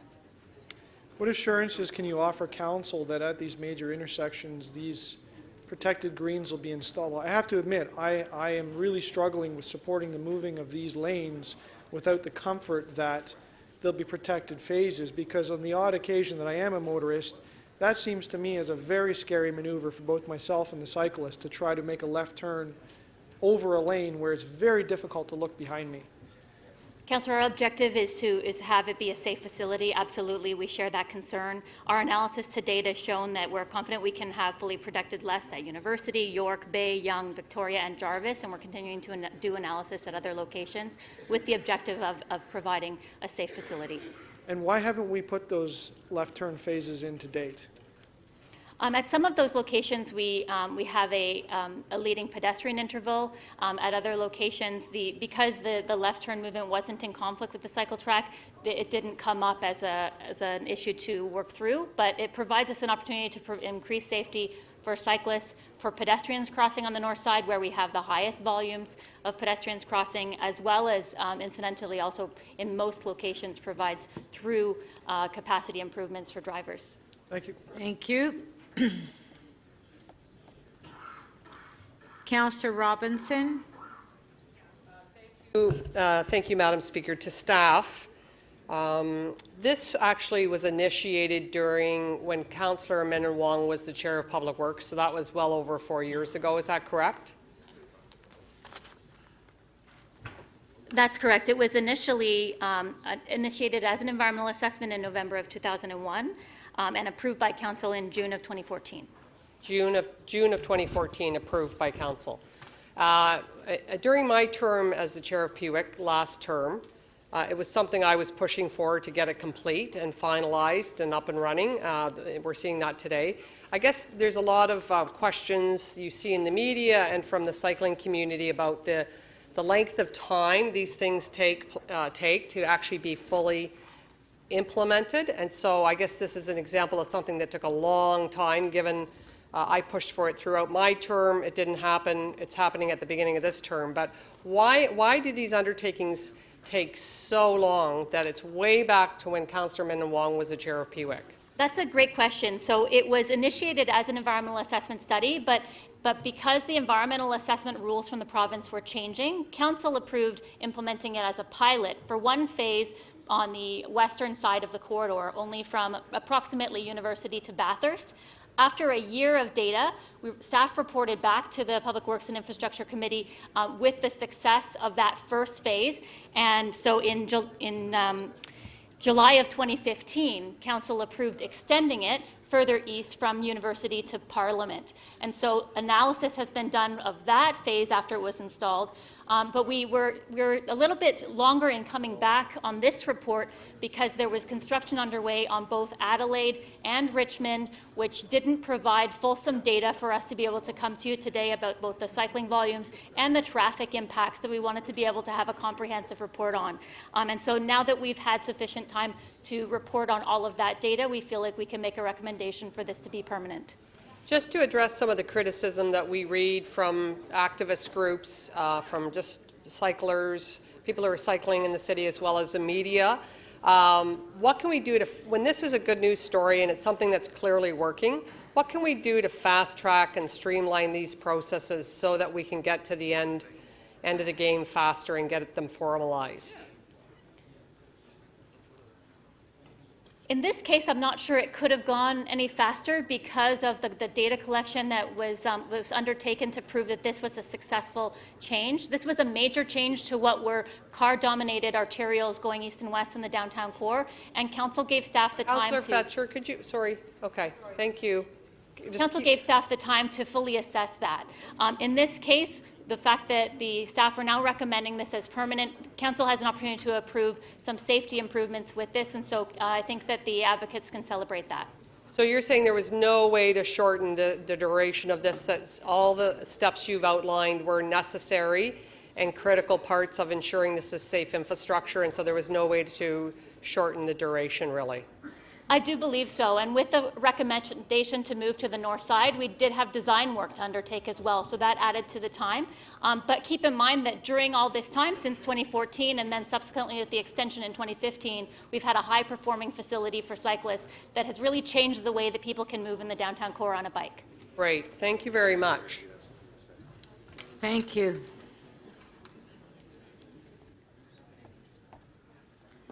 Councillor Bradford, question? Thanks very much. Through the chair, congratulations on a fantastic project, and I think it's very exciting that we're here to make this pilot permanent. You know, it is remarkable to look at the data and that transition of mode share on those lanes and how it's contributing to alleviating congestion from a traffic perspective by that mode shift, moving over to the bike lanes of a third. That is really quite remarkable for any city, and especially here in Toronto, so that's great news. My question was about the phased approach. We took a phased approach to this. Is that correct? That's correct. And how many phases did we do across Richmond and Adelaide? 2 phases, in the generally west of University and then east of University. So something I often hear is that Toronto is too cautious and we're too slow at doing these things, as Councillor Robinson was alluding to. Why did we take a phased approach instead of just doing the corridor in its entirety? I can only speak from speculation. I wasn't here at that time. That was back in 2014. But I would say that it was extensive design work. It wasn't clear if taking 1/4 of the capacity for vehicles would do what we thought it would, which was still maintain vehicle flow and provide a safe facility for cyclists. I would say the last thing is that the consultation that's required for projects of this nature takes quite a bit of time, and giving staff the time to work with resident associations and business associations along the corridor. It does require to have parts of projects that are sort of small enough to chew on. I agree with you. I think if making sure you take that time to get the consultation right and work with all the stakeholders is really important to having successful projects. Lastly, would you say that there's value in taking a phased approach as opposed to just doing a corridor or a facility in its entirety? Like we get a better outcome? It depends on the corridor, I would say, but I think you need to identify lengths of projects that are manageable to evaluate and implement. Very good. Thank you. Thank you. Okay, that's it for the questions. Speakers. Councillor Cressy. Well, thank you, Speaker, and I'll be brief, but I should start by saying in my 4.5 years on council, this is the first time I will say this, but a tremendous thank you to Deputy Mayor Min Wong. This is a project that has been long in the works and was initiated under his leadership as Chair of PWIC, and I want to at the outset acknowledge that because it has been a tremendous success on every basis. The adage, if you build it, they will ride it, that's Richmond and Adelaide. That is what has been shown. The results, if you're a cyclist, a 1,194% increase in cyclists with more than 6,100 daily riders during rush hour, making it the busiest bike lane in the entire city. That's a pilot that resulted in that, to the point that during rush hour, 1/3 of all the commuters are now cyclists. And that's the objective. When we are planning movement on our streets, it's how do we best move people, not simply how do we best move cars. And Richmond and Adelaide is the proof point of that. But it goes on. Safety, collisions are down 73%. As its impact on vehicles, there has been no demonstrable impact on travel times. And so in front of us today is not only to make it permanent, but to improve it. And as part of making it permanent, to do separation for safety, to do signal timing for speeds, and to look at intersections and pick up and drop off for the financial district. And so as we move forward, this is an example of what we ought to be doing. And I will just close by saying that we did a pilot on Richmond and Adelaide, which demonstrated how quickly we can transform our streets in a positive manner. We did a pilot on Bloor, which demonstrated yet again how quickly we can transform our streets in a positive manner. And in 2019, it is time for us as a city to stop piloting bike lanes and start building permanent ones at the outset, because the evidence is all in, and it's time now to ride on. Thank you. Thank you. Councillor Layton to speak. Thank you, Madam Speaker. And like my like my colleague, Councillor Cressy, as unaccustomed I am to singing the praises of the former the deputy mayor, Councillor Min Wong, I will in this instance, although on many other things I do believe he's dead wrong. On this one, he was a trailblazer. Imagine just for a second, and some of you may have been there, Councillor Min Wong walking into then Mayor Ford's office with his Mayor Ford's team and saying, hey, look, guys, I got a great idea. Let's take away a lane of traffic and put a bike lane on Richmond and Adelaide. I would have actually loved to see their faces when you made that proposal and just said, look, this is happening. I'm chair of your Public Works Committee. You've made me chair. We're going to make this work. I would have loved to be a fly on the wall there. And he championed and saw this thing through. Anyone who's changed a road in this manner in their ward, had a large transit project, or another bike lane or another large capital work, knows there are many bumps along the way. He saw it all through. That's I think very admirable. I bike Richmond and Adelaide a lot, not as much since I don't represent south of Dundas anymore. But really the change that you saw and that you felt on Richmond and Adelaide was enormous, night and day. The level of safety and the feeling of safety were changed for many cyclists. And when you look at the queue of cyclists that now forms at the end of Richmond and Bathurst that are waiting to do that jump to come to the core in the morning, look, it makes me smile. It makes my heart warm. And when we opened up the little queue there, it took a couple of years to get right, but the queue there that cyclists could then get ready, and that first day, people were just ecstatic about what those lanes had done to their life. I stood out there for about an hour and chatted with people as they went through, and we can be proud that it was an unproven concept in the City of Toronto. It was all over the rest of the world, but not here. That set up what is now a network, and Councillor Min Wong can be proud that Richmond-Adelaide bike lane led the way to Bloor Street and to other protected lanes across the city. And so we are forever in your debt, Councillor Min Wong. Thanks, Denzel. Thank you. Councillor Wong Tam. Yes, thank you very much, Madam Speaker. And I do have a motion, if the clerks can please put that on the screen.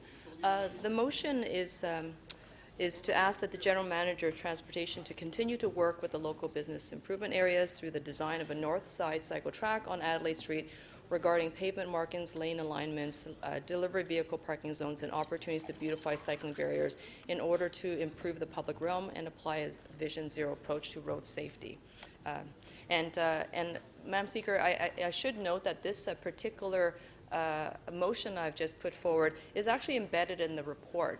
But by way of a request from the St. Lawrence BIA, what they wanted to do is just make it a formal recommendation. And I want to thank Jacqueline and her team and Barbara for helping us sort of highlight the fact that the community concerns was already there.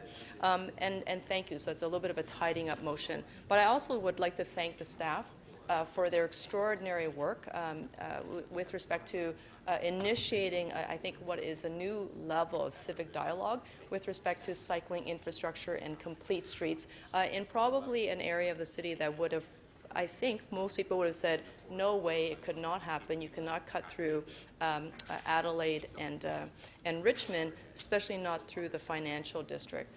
But this is actually the area of the city where it needed it the most.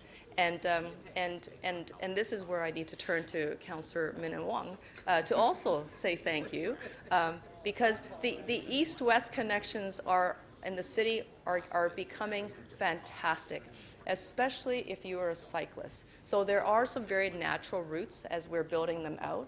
Bloor Street is one. The ones before us is another. Waterfront is, of course, a very beautiful natural trail. But what we do need to do is make sure it's connected. And the north-south connections are where the city is the weakest, including the removal of the Jarvis bike lanes. And the fact that the Yonge Street Environmental Assessment is now before us, we now have an opportunity to reverse that. We now have an opportunity to actually improve the north-south conditions. And I think this is where we need to go, because if we're going to build this minimum grid across the city to give cyclists and those who are using the cycle lanes the greatest level of connectivity without disruption, where the barriers are beautiful because they're actually landscaped by the BIAs, it is so much more attractive place to travel.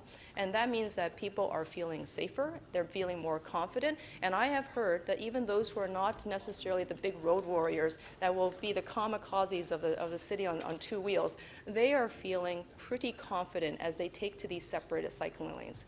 So we know moving forward that cycling infrastructure as we know it is not the ones of the 10 years ago. They are no longer just painted lines. They have to be dedicated, they have to be separated, there has to be great connectivity, they've got to be predictable, they've got to be intuitive as well to cyclist use. So with all of that being said, I think this is a fantastic initiative that's proven itself to be wildly successful, and I would say that it's time for us to build out as many of the east-west connections as possible, but let us not forget the north and south connections. And that is where I believe the city is currently needing to do the most work. Thank you very much. Thank you. Deputy Mayor Minnan-Wong, since everyone is congratulating you, complimenting you, did you want to say something? Not thank you? No? How about a hug? No? Okay. Okay, so, okay. I mean, we won't see that again, so we have to treasure that. Okay, so let's just vote on this.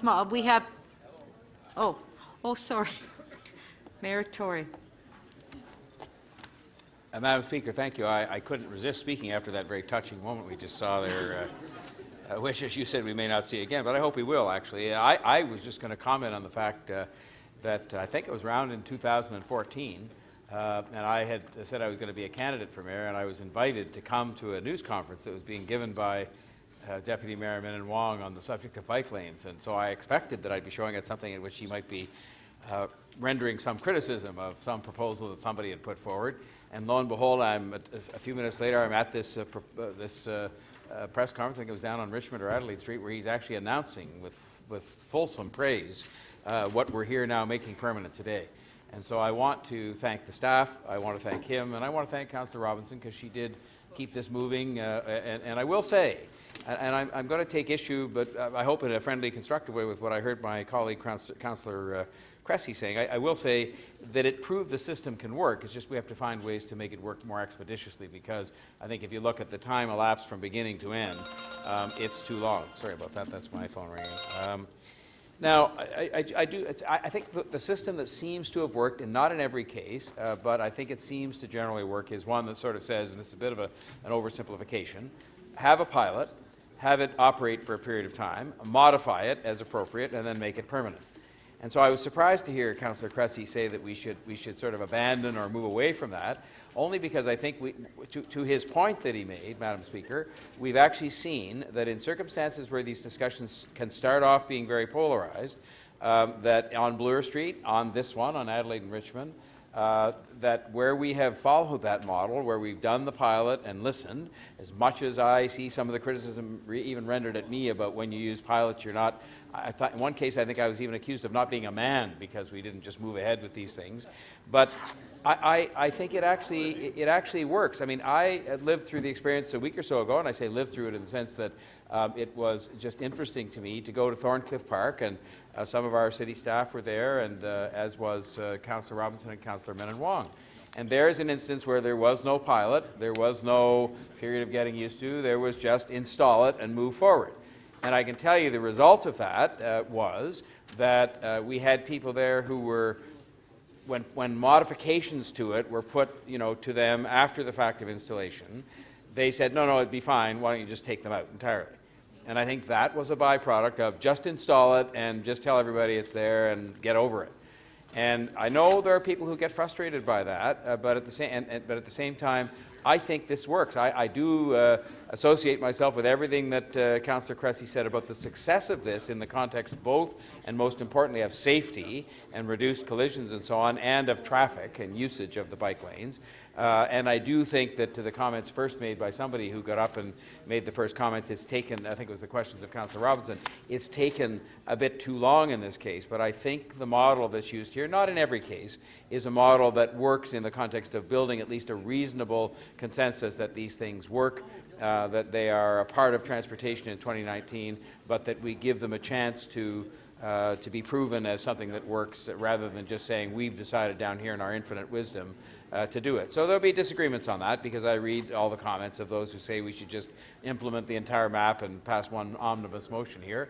I can't agree with that, because I think that just causes a very polarizing discussion, which in the end I don't think is in the interest of cycling and of complete transportation, a complete transportation network in the City of Toronto.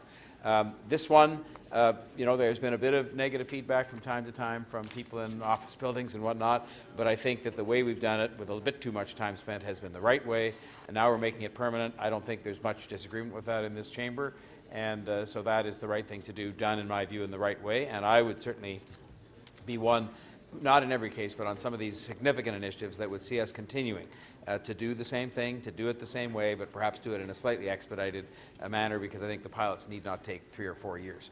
So I'm glad to be supportive of this, and it's one of the reasons I made it one of my key items. Thank you, Madam Speaker. So we have the motion on the screen. Recorded vote. Oh, okay, on the amendment, on favor, carried. Item is amended, recorded.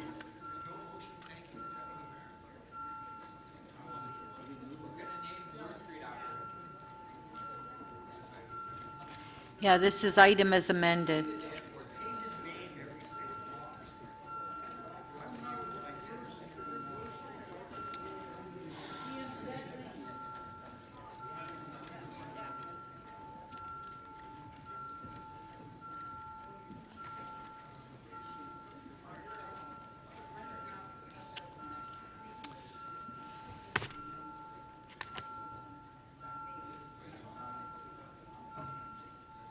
Councillor Carroll, please. Councillor Carroll, please.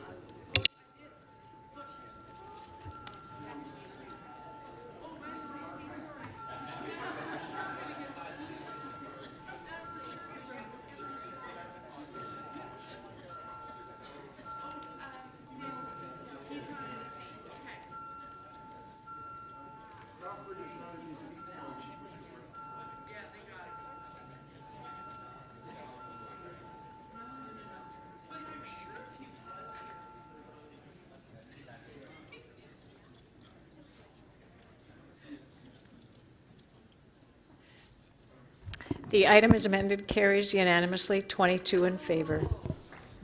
Okay, thank you. Mayor Tory? Mayor Tory, I understand that you want to make a few comments about... I did, thank you. I hadn't realized it was going to happen just now, but it was simply to do something we should have done at the outset of the meeting, which was to acknowledge that Tracy Cook is here in her first meeting as, no, she's not, there she is, right? You moved, you were down there before. In her first meeting as a Deputy City Manager, and I wanted to extend in this forum the formal congratulations of the City Council to her on that appointment. So let's have a round of applause for that.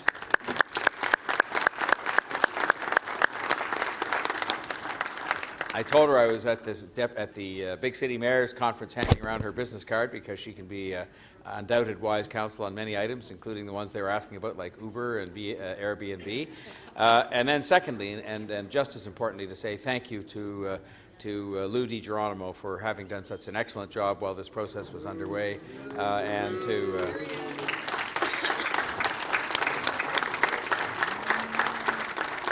And just to tell you all, this will come as no surprise, that when I was at the Christmas party for the water group, that they were just delighted to have him back in their midst and doing an excellent job, as he always does there as well. So thank you very much, Madam Speaker. Okay, thank you.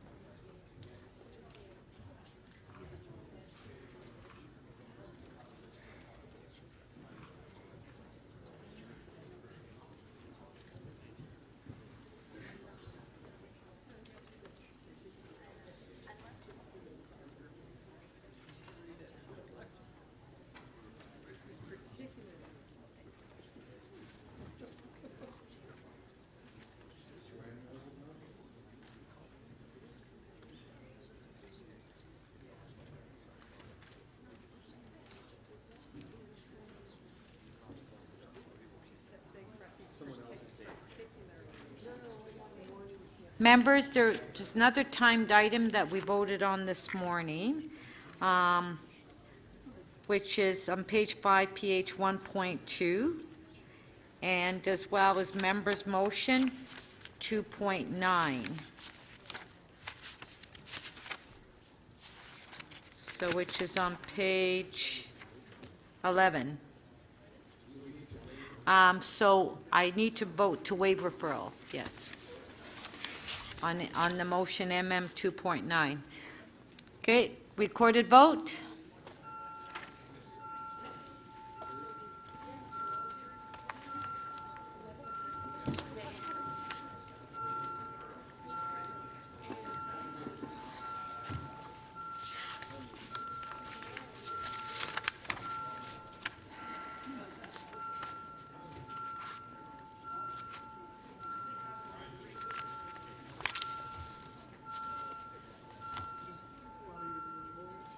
Councillor Perruzza and Councillor Wong-Tam, please.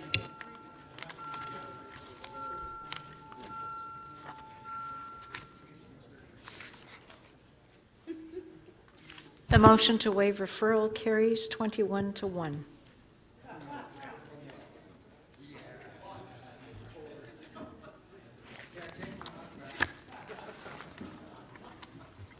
Okay, so we're going to deal with these two items together. Questions to staff?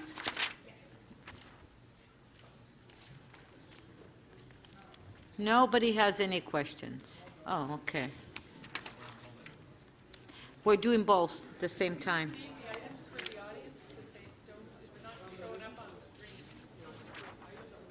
It's on page 5, PH 1.2, and as well, members' motion 2.9, which we just waived referral. Expanding supportive housing in Toronto. Okay, Councillor Thompson. Thank you, Speaker. Through you to staff, can someone explain to me what is actually taking place with respect to the expansion plans for the shelters and the respite system that's coming, I guess, before the end of the year? Is that correct? Through the chair to the councillor, since 2016, we have expanded the shelter system by almost 3,000 spaces.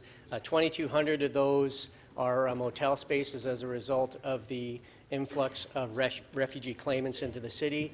680 spaces approximately have been in the shelter system.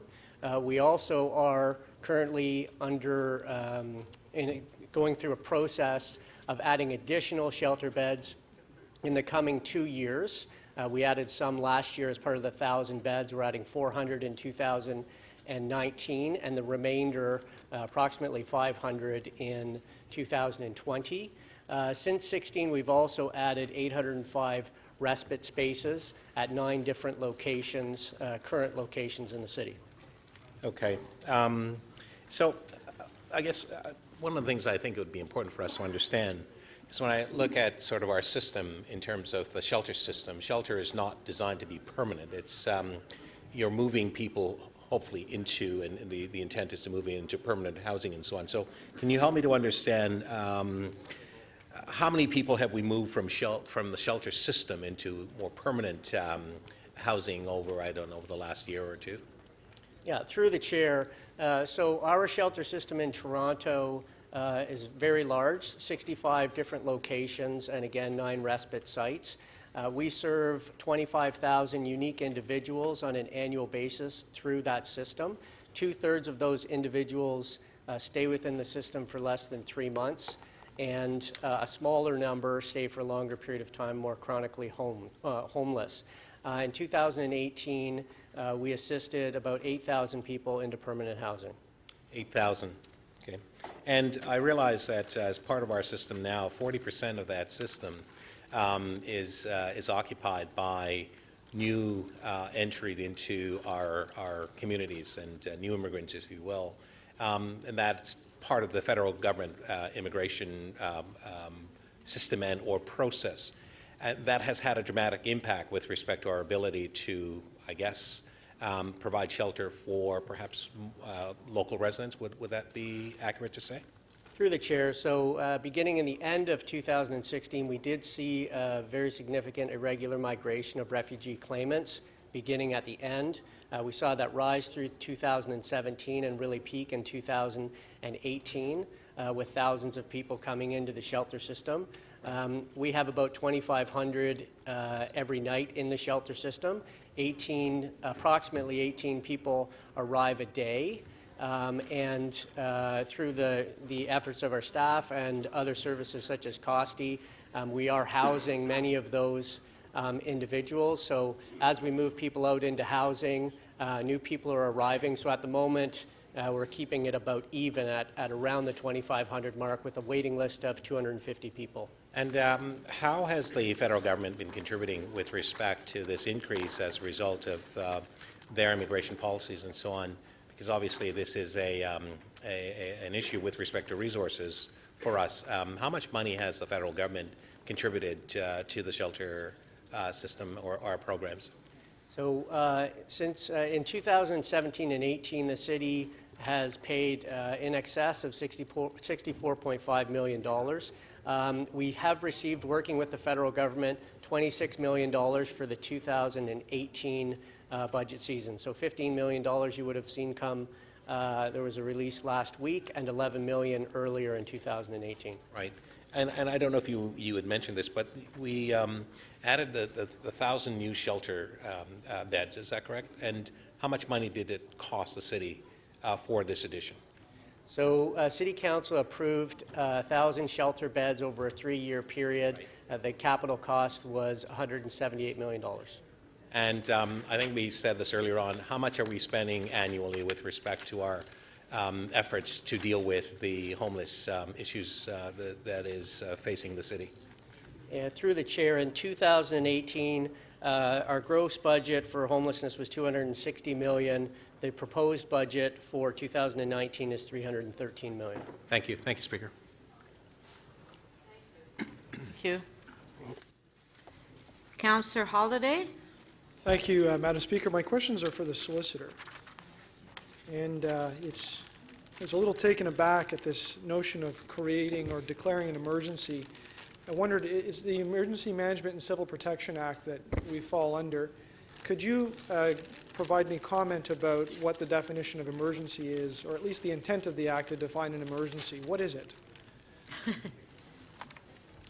The definition of emergency in the legislation, it addresses an urgent matter, and the examples given are types of crises caused by natural disaster, health risks, accidents, those sorts of things.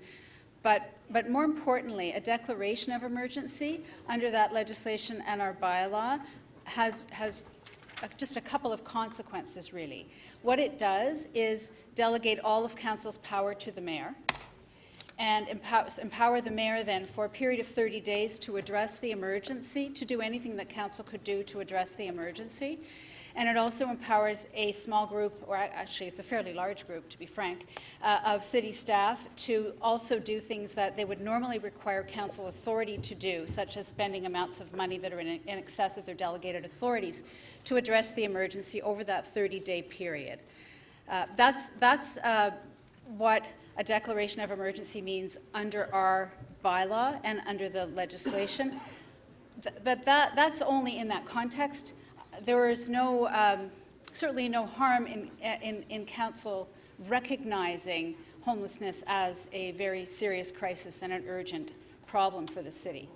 And But that's different than an emergency.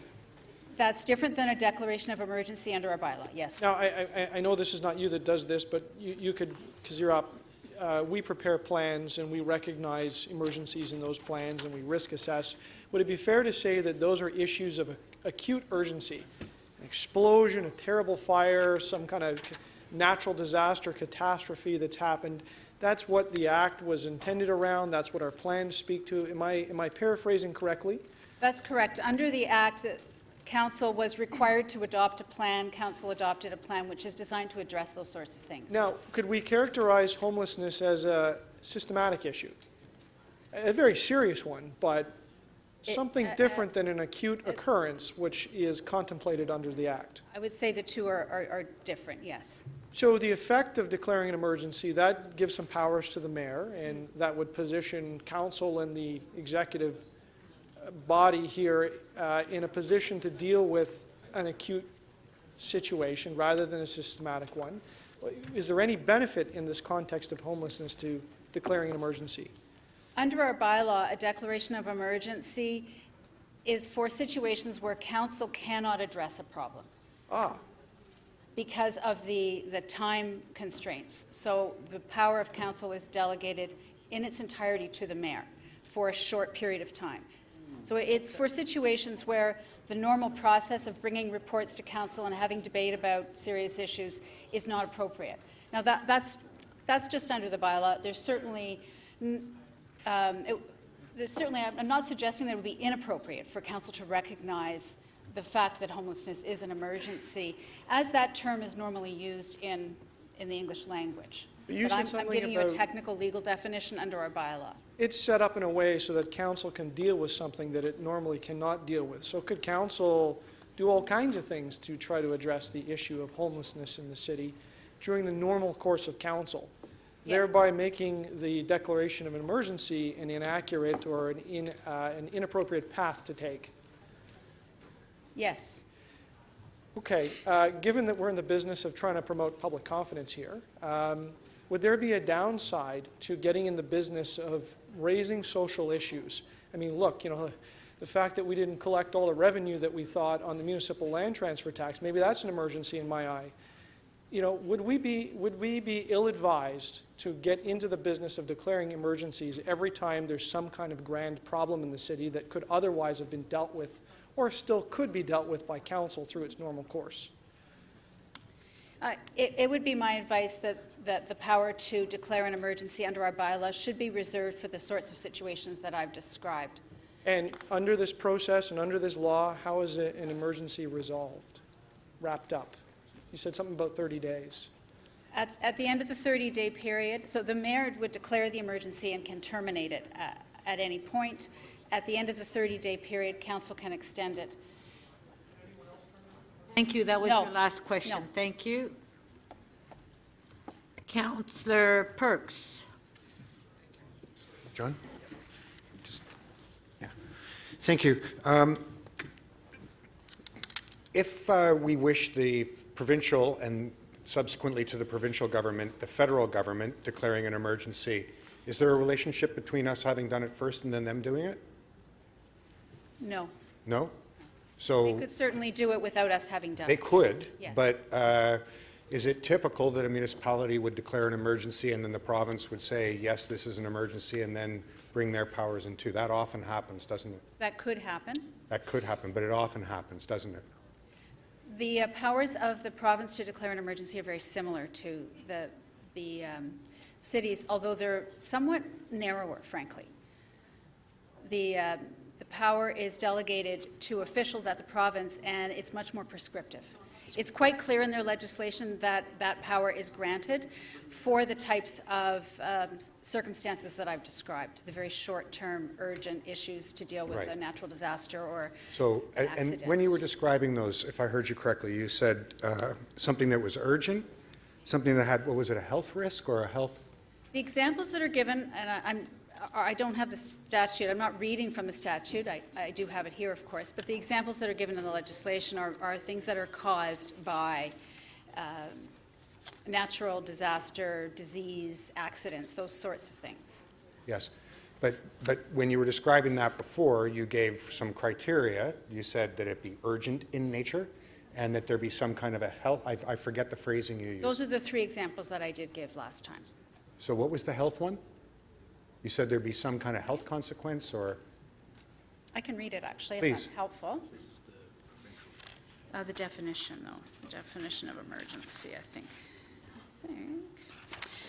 So the statute defines emergency as a situation or impending situation that constitutes a danger of major proportions that could result in serious harm to persons or substantial damage to property, and is caused by forces of nature, disease or other health risk, and an accident or act, whether intentional or otherwise. So the 3 examples of causes in the statute are forces of nature, disease or other health risks, and accidents or acts. Okay, to I don't know that that's... Thank you.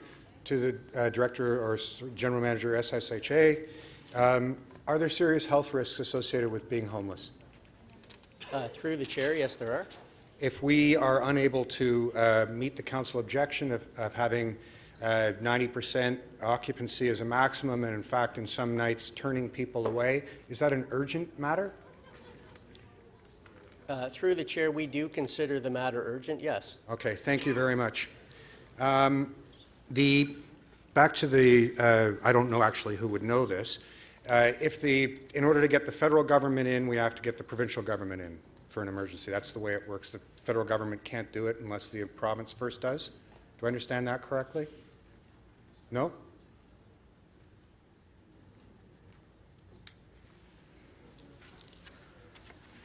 I'm not aware of whether You're not that's aware true. of In that, okay. fact, Okay, that's not terribly important. In the, have there been any emergencies declared for disasters that were caused by human act? Deregulation of rail vehicle safety, negligence on the part of members of the public service. Any emergencies ever been declared that would meet that test? Or is it just something where nobody's at fault, nothing ever happened? So say a train derailment where there had recently been deregulation of the management of trains. Would something like that, has something like that ever been declared an emergency? Through the speaker, as an accident, yes, a train derailment. I'm not personally aware of any of the other examples that you provided being. You're not aware that there have been investigations that found that deregulation and other choices by governments led to events that had been declared an emergency? I'm aware of several. I can tell you that the City of Toronto has never declared an emergency. That's the only if that had been my information question, that I that would have, be helpful. actually. Okay, on the human rights piece, it says here in your report that the Canadian government is not bound by the Universal Declaration, but my understanding is that in several decisions at the Supreme Court of Canada, they have acknowledged that we're not bound by that, but said nevertheless, it is something that should be considered in decisions of governments and the courts. Is that Councillor correct? Perks, your time is up. I would agree that for the Supreme Court of Canada has recognized that international treaties can aid in a contextual interpretation of statutes. Thank you. Councillor Pasternak. Yes, thank you, Madam Speaker. Through you to staff. Regarding supportive housing, I guess when we drill down to homelessness, we're talking about mental wellness, substance abuse, and complicated medical conditions of people on the street. And then, of course, there's a wide background to many of those stories. What would you say are the major barriers to finding shelter and support for people with such complexities and exceptionalities? Through the chair, so at the moment, really, we have a system that offers low barrier access to all individuals, as well as a shelter system that takes all individuals in. In terms of finding housing and keeping some individuals housed, some individuals require complex mental health supports to keep them housed in private market or permanent supportive housing. So really the barriers are a lack of access to supportive housing in the city.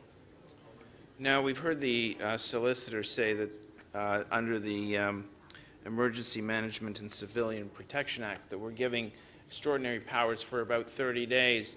Now, do you think we can solve these problems in 30 days? Through the chair, no, I don't. Okay. Through you, Madam Speaker, to the solicitor, under the legislation, the Emergency Management Civilian Protection Act, each municipality must develop an emergency management program, a strategy. And I must admit, I'm struggling a little bit. I guess this is the City of Toronto's package here. I don't see anything about homelessness. Was that an omission, or was that intentional, that this act can actually not play a role when it comes to homelessness? Through you, Madam Speaker, I was actually not involved in the development of that plan. Perhaps someone from the Office of Emergency Management could comment. The Emergency Management Civil Protection Act defines the risks that we are to identify. There's approximately 42 risks that the province provides to each municipality to do an assessment. Homelessness is not on that set of risks that we look at, sir. All right. So, in your opinion, have we conformed with the legislation to develop a comprehensive plan under the Act?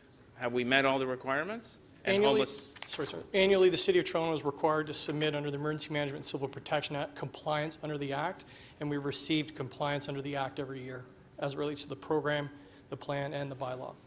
Has the province ever written back and said, why don't you include homelessness? Never. Okay. Now let's talk about capacity for a second. General Manager, Housing. Based on an earlier discussion, mental wellness, substance abuse, complicated medical issues, as well as very complicated, usually background stories to each situation. If we added 10,000 beds tomorrow morning, would we solve homelessness and some of the symptoms of it? Through the chair, so our experience looking at other cities around the world, every municipality, and certainly large municipality around the world, faces this particular issue. I'm not aware of any location solving homelessness by adding a chunk of shelter beds. It really needs to be a multifaceted approach with the complete housing continuum. Well, one last question. I guess it's to the Chief Medical Officer or someone from the office. If a homeless person passes away in a hospital, is that considered to be a homeless, I guess one of the casualties, one of the statistics of homelessness? Through the Speaker, as you know, we do have a homeless death data initiative, and we are, since early 2017, collecting deaths of those who are homeless in our city. When we do find out about those, if they do occur in a hospital, we include them as part of our statistics. And we're working through with hospitals to make sure that we're getting better and better information from them. So someone with no fixed address passes away in a hospital, they would be included in your statistics? I can't guarantee that every single one will make it there, but certainly we have over 300 agencies participating in our homeless death data initiative. Okay. Thank you very much. Thank you. Councillor Bradford.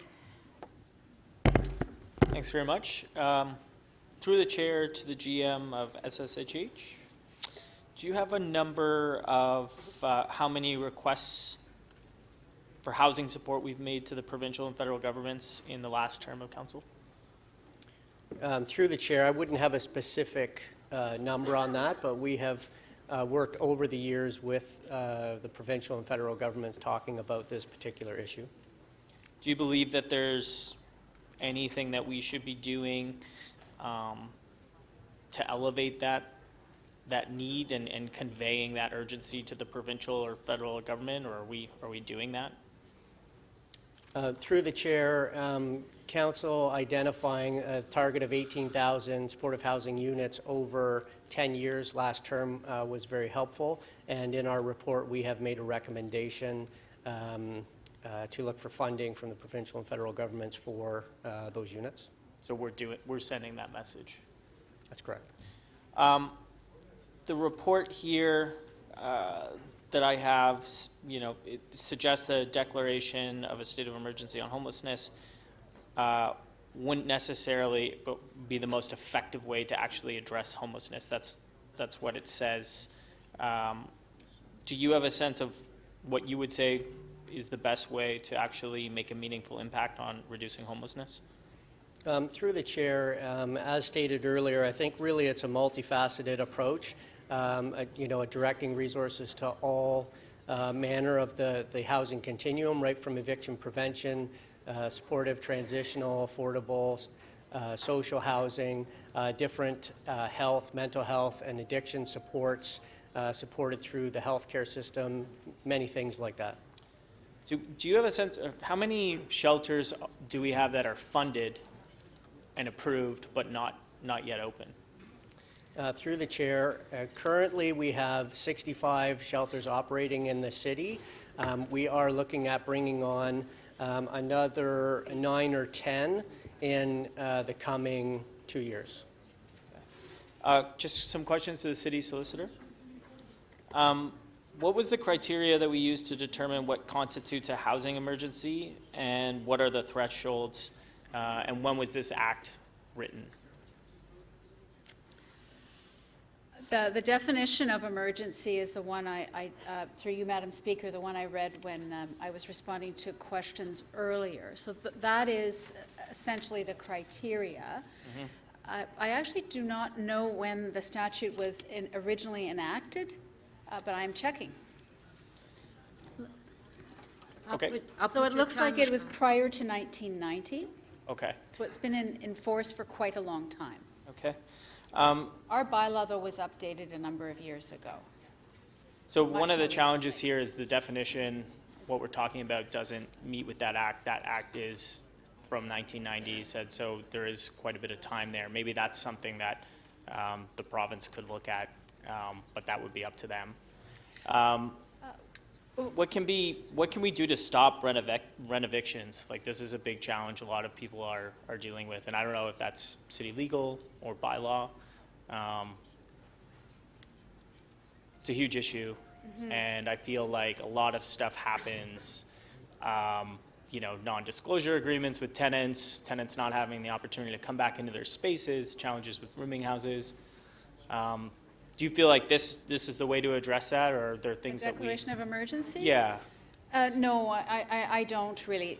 And I feel that because emergency has different meanings in different contexts, that I want to be really careful, Madam Speaker, just to clarify that my advice today is about the use of the term within the context of that statute and our bylaw, which are designed to enable the mayor and a few staff to address within a 30-day period something that cannot be addressed by council because of the time constraints. That's quite different from the looking through the lens of the meaning of the word emergency in a common usage in the English language and whether something is an emergency. Right. And then would you say that declaring homelessness is something akin to a state of emergency? Like, is that going to compel, is the provincial or federal government required to respond with additional funding, with additional help to build more housing in the City of Toronto and address this? In my view, Madam Speaker, that sort of a statement by council would be like many other statements by council that are directed to other levels of government, urging them to step in and assist where it's appropriate. Thank you. And necessary. Councillor Cressy, questions? Thank you, Speaker. I'll direct my questions to SSHA, specifically starting as it relates to the member motion here on supportive housing. Just for the benefit of all of this chamber, what is supportive housing? Through the chair, so supportive housing is housing that provides very unique support mechanisms, staff and other programs to assist individuals who require health, mental health, other services to keep themselves in their housing so they're not evicted and living out on the street, and also to provide them with supports to integrate into society, employment, all kinds of different things like that. So in the experience of Shelter Support and Housing Administration, in the absence of supportive housing, how do we support clients to exit the shelter system? Through the chair, so we do our very best within the shelter system to do that. We work with partners from St. Mike's Hospital, we work with the LHIN, but really we have very limited supports that are able to come into the 65 different shelters and respite sites to be able to, first of all, support the clients, find them housing, and then try and support them from a distance. So in the absence of supportive housing, we have limited tools and resources to provide those supports. Through the chair, that's correct. Okay. And building on Councillor Bradford's questions, we have identified a target in the city of building 18,000 new supportive housing units. Is that correct? Through the chair, that's correct. And how many of those 18,000 units we have identified are scheduled to be built in the next year or 2 years, whatever number you have handy, 3 years, whatever? Through the chair, we don't have any. So of our target, and it's a target that we have asked all levels of government to contribute to, but our target to have 18,000 new supportive housing units come online, we don't have any scheduled to be built. Through the chair, that's correct. Okay. So how, going forward, as we are scaling up our shelter capacity with 1,000 new permanent beds, and how are we going to provide those supports to people to exit the shelter system if we don't have any new supportive housing? Through the chair, it would be through this process to engage with the provincial and federal governments to ask for funding to build and operate supportive housing. Has the City of Toronto ever on its own built supportive housing or operated supportive housing? Through the chair, right now we do have about 9,700 units within the city in a number of different programs, and those are primarily supported through the provincial government, some through the City of Toronto. And with my last question here, so there is precedent for us administering supportive housing. Is supportive housing a qualification for investment from the federal government as part of the National Housing Strategy? Does it qualify? Through the chair, yes, it does. Thank you. Thank you. Councillor Wong Tam. Thank you very much, Madam Speaker. With respect to displacements of people and death, oftentimes these casualties associated with natural disasters such as floods or disease or earthquakes, they happen all at once. Is that not correct? So a natural hazard resulting in death? Quite Yeah. often, yes. Death and displacement. It's a flash, a boom, a flood, and people are out on the streets. Usually it's very quick, and you see it quite readily. The news reports will come out, and it's happened before your eyes in a period of time that's measured. There's initial response period where the impact does occur to the community, yes. Yeah. So when we're talking about emergencies and disasters, we're really talking at the core of it is public safety. So with the federal government, they define that if 10 people or more have passed away, died, and there's 100 people that are displaced, that's generally what they would assume would require communities large and small an invocation of the Emergency Act. Is that not correct? From the federal government? Yes. The federal, There's a quantum that allows them to gauge when do they step in. 100 people displaced, 10 people dead.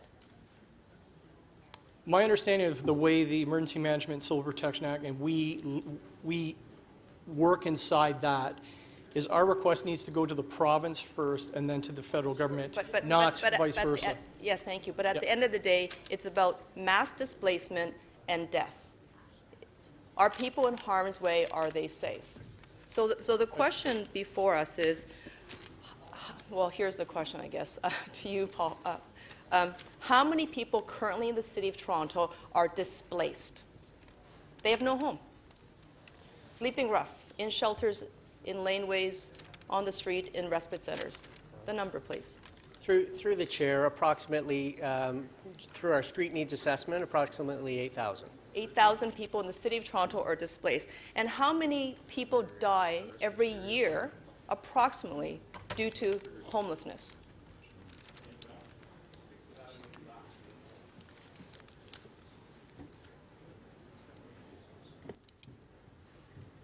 Can you hold my time, Madam Speaker? Sorry. Sorry about that. Through the speaker, based on our homeless death data initiative, it's just under roughly 2 deaths per week. 2 deaths per week. So over 100 a year. And we have 8,000 people displaced currently in the City of Toronto without adequate housing. Thank you. That's very helpful. With respect to the request for funding for the shelter crisis, we have asked now the federal government to reimburse us for 2017-2018 costs that we've incurred because of the overflow. Is that correct? Through the chair, yes, in excess of $64.5 million for 17 and 18. Thank you. But so far, they've only delivered $25 million. Through the chair, they've delivered $26 million. $26 million, thank you. But there's also a request of 2019 ongoing funding and support to, I believe, $43 million, $45 million a year that you're hoping the federal government will come to the table with in order for us to sustain the population that's in the shelters that may be asylum seekers and refugees. Is that correct? Through the chair, in the budget process, we have identified $45.4 million that we are requesting the federal government to fund the asylum claimants, 2,500 beds. So 45 million going forward, 2019, to a point where it's stable and ongoing, but still they owe us 45 million from their tab from 2017, 2018, roughly. Through the chair, roughly, that's correct. Over $88 million, approximately. Through the chair, it's always not good to do my mental math, but it's in that ballpark. And with respect to the response that your staff are leading to address the shelter crisis and the homeless crisis that we see in our streets, you're working really hard, your staff are working really hard to build these sprung domes. That's correct? Through the chair, absolutely. And so there's about 3 more that are supposed to come online, correct? Through the chair, there's 2 that are coming online in the coming couple of months. And is there not one more, a third one to be identified and funded? Through the chair, there was a 4th identified, and we're actively looking for a site. And those do not meet the shelter standards, is that correct? Through the chair, they do meet the respite standards. The respite standards, which are a lower threshold than the shelter standards. Through the chair, they are unique standards for that level of service. And are they equivalent to refugee camps? Thank you, Councillor Wong Tam. Your time's up. Councillor Bailao. Thank you, Madam Speaker.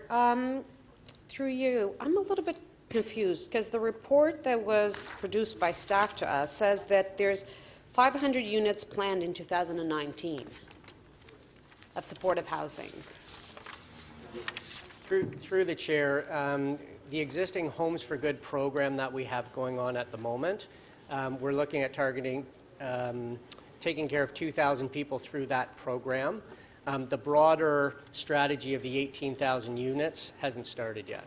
Okay, but these will come online this year. We're planning that. Through the chair, yes. Through the Homes for Good program, we are targeting supporting those 2,000 people over a 3-year period. Okay. So in the report, you also talk about moving about 8,000 people from the shelters into housing. What mechanisms are you using also to prevent people from entering the shelter system? Through the chair, we do have a number of programs that are targeted at preventing eviction. So we actually work with clients to keep them housed. We work with the Landlord-Tenant Board. We work with landlords to help people who are facing eviction stay in their homes and not become homeless. Okay. We also work with organizations such as the Rent Bank to make funds available to keep people in their homes. Did you have to increase your actions around that to prevent that more? Do we have some data that... Through the chair, yes. We, just as one example, we ran a pilot last year of an eviction prevention pilot that prevented 230 families from being evicted in 2018. Okay. Is that something that you said you ran a pilot, so what's happening this year? Through the chair, there is base funding to keep that level of service going, and we would look to, other programs as we move forward into the future. Okay. So can you talk a little bit about the capacity this year? Because I know that still some things coming online as we're speaking, right? So what is exactly the plan in terms of capacity and addressing some of that capacity? So the broad capacity, if you look back from 2016, the City of Toronto shelter system had approximately 4,400 beds, plus or minus 5%. Since 2016, we've brought on almost 3,000 beds. Last night, we had more than 7,300 beds in the system, plus 805 respite spaces. So we've dramatically increased the amount of service in the last couple of years. During that whole time, occupancy has remained in the high 90s. So we have really not seen that change very much. However, we have had space available for people, and we completely updated our central intake process. We have a system oversight function to make sure that we have a very reliable referral system to make sure that people get service when they request it. So talking about that central intake, because I know one of the issues last year that I heard over and over again, it was people going to one center and then the shelter didn't know where there were spaces, the central intake telling people that there was no spaces, and then there was a dispute that there was spaces. Have you done anything to change that? And yeah, through the chair, we brought on a multidisciplinary team of experts to do a complete review of central intake. We had a communications expert from Toronto Paramedic Services, someone from 311, a number of operational people. We completely updated the technology, focused on the processes, added a few staff, and in fact, if you look at the performance, the abandonment rate in early 2018 for calls was about 55% abandoned. If you look at last week, it was 4.2% abandon rate, which is right in line with most call centers. We also reduced the call time on those from 22 minutes per call down to about 8 minutes per call. So really extreme efficiencies there in just a number of months. one last question. So one of your recommendations is to have an urgent meeting with all the support and the providers of supportive housing. One of the issues that I have is actually the conditions at the two women's drop-in. Would you be supportive of bringing them into this conversation as well? Because I think there needs to be an urgent conversation in order to deal with some of the issues that they're facing. Through the chair, absolutely. We went through a whole process through the summer of engaging with the community, many different people, including individuals from both of those sites around the standards, and we would be happy to have that conversation and include them. Thank you.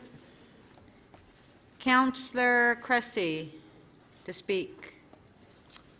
Well, thank you, Speaker. Last year, and it was the first time Toronto Public Health ever documented this, as a motion of this council last term asked for.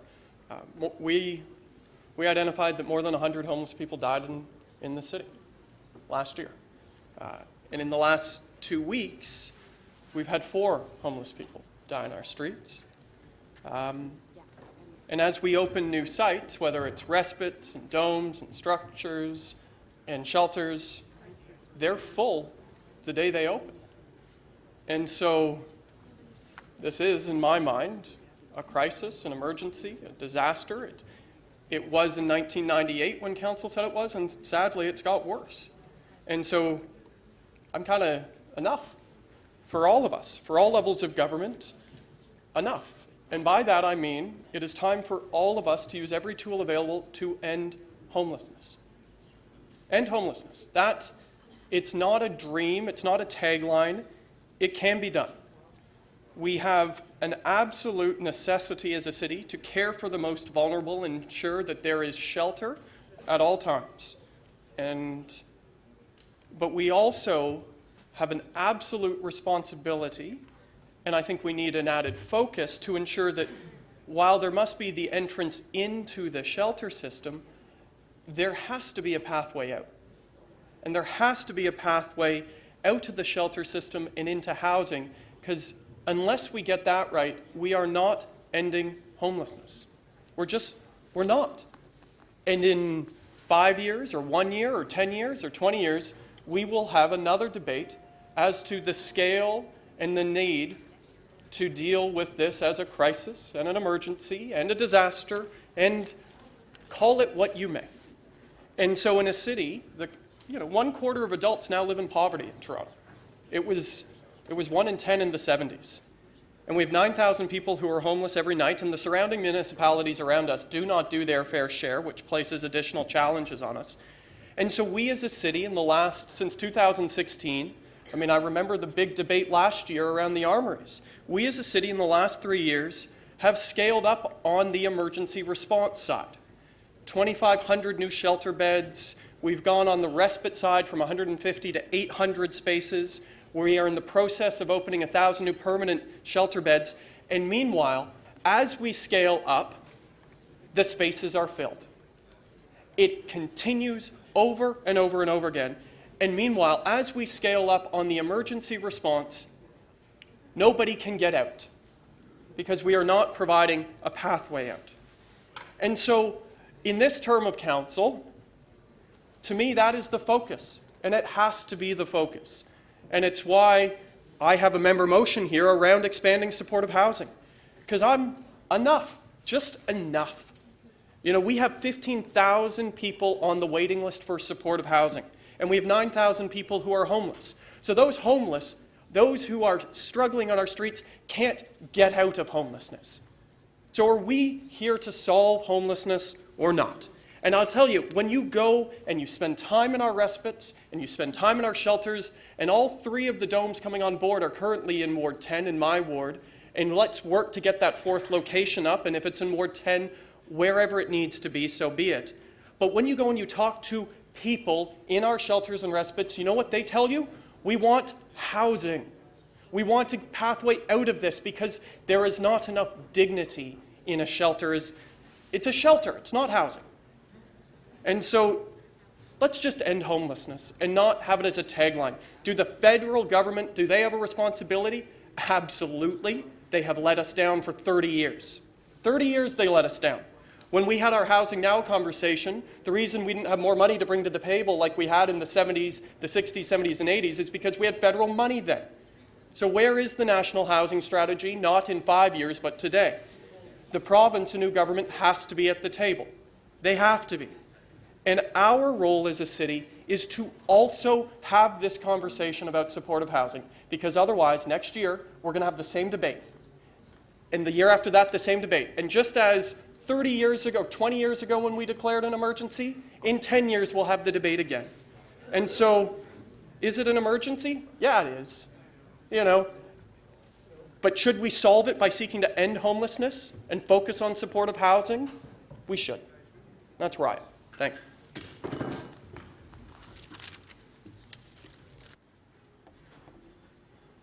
Councillor Wong Tam. Thank you very much, Madam Speaker. And I do have a motion, if I can ask the clerks to put this on the screen. Number 1 is the City Council declare homelessness a human rights disaster akin to an emergency, municipal emergency, affirm housing as a human right, which is exactly what the federal government has done already. And then City Council requests the provincial government to apply to the Federal Department of Public Safety and Emergency Preparedness to establish an intergovernmental table to address homelessness and housing in Toronto with the following terms. Number 1, establish a formal table to develop a work plan and a 6-month strategy, and to do that in no less than 30 days, to identify the unaddressed low-income housing support gaps, including those of mental health and addictions, and what contributes to homelessness in Toronto, and establish programs, supports, and services that can be provided by the appropriate levels of government to prevent homelessness upstream and to provide the current population with accessible options for dignified supportive housing. Madam Speaker, this is my attempt to try to address the concerns that the city solicitor has raised. Through a legal lens, she has said, perhaps that definition as we want to use doesn't quite fit. And there's a 21-page report by the UN Special Rapporteur on housing that I've tabled before you that goes through the language of why housing is a human rights, and I'm certainly not going to be able to paraphrase it. But I do think that there are some other legal opinions that should be considered. So what this motion, I hope, does is to perhaps take away from the reluctance to declare an emergency. Do you want to declare an emergency? We're the City of Toronto, biggest financial city in Canada. You can't take care of your own affairs. We probably don't want to do that. But at the same time, when we take a look at what constitutes an emergency, what it comes down to is public safety and who is at risk. And usually associated with natural disasters, things that we can see, earthquakes, floods, fires, massive displacements, and death. But what do we have here? We have homelessness, and we have a housing crisis. And guess what it's resulted in? Massive displacement and death. It certainly exceeds the 100 displacement number that I read in the federal reports, and it certainly exceeds the 10 deaths that is outlined in the federal emergency preparedness. So we have what I believe constitutes an emergency. If you don't want to use the declaration, we should certainly exercise the powers at the very least that we do have. And recommendation number 3 comes directly, almost directly out of the city manager's report. That's something that he says he would like to do. And he would have done if, and I'm suggesting that we actually condition it with some tighter timelines. So it's not that they set up an intergovernmental table and report back in some time. Meet as soon as possible, in 30 days, come back to this council and bring us a strategy and make sure that those other orders of government are there. Mr. Speaker, Mr. City Manager, you recognize the language of that recommendation.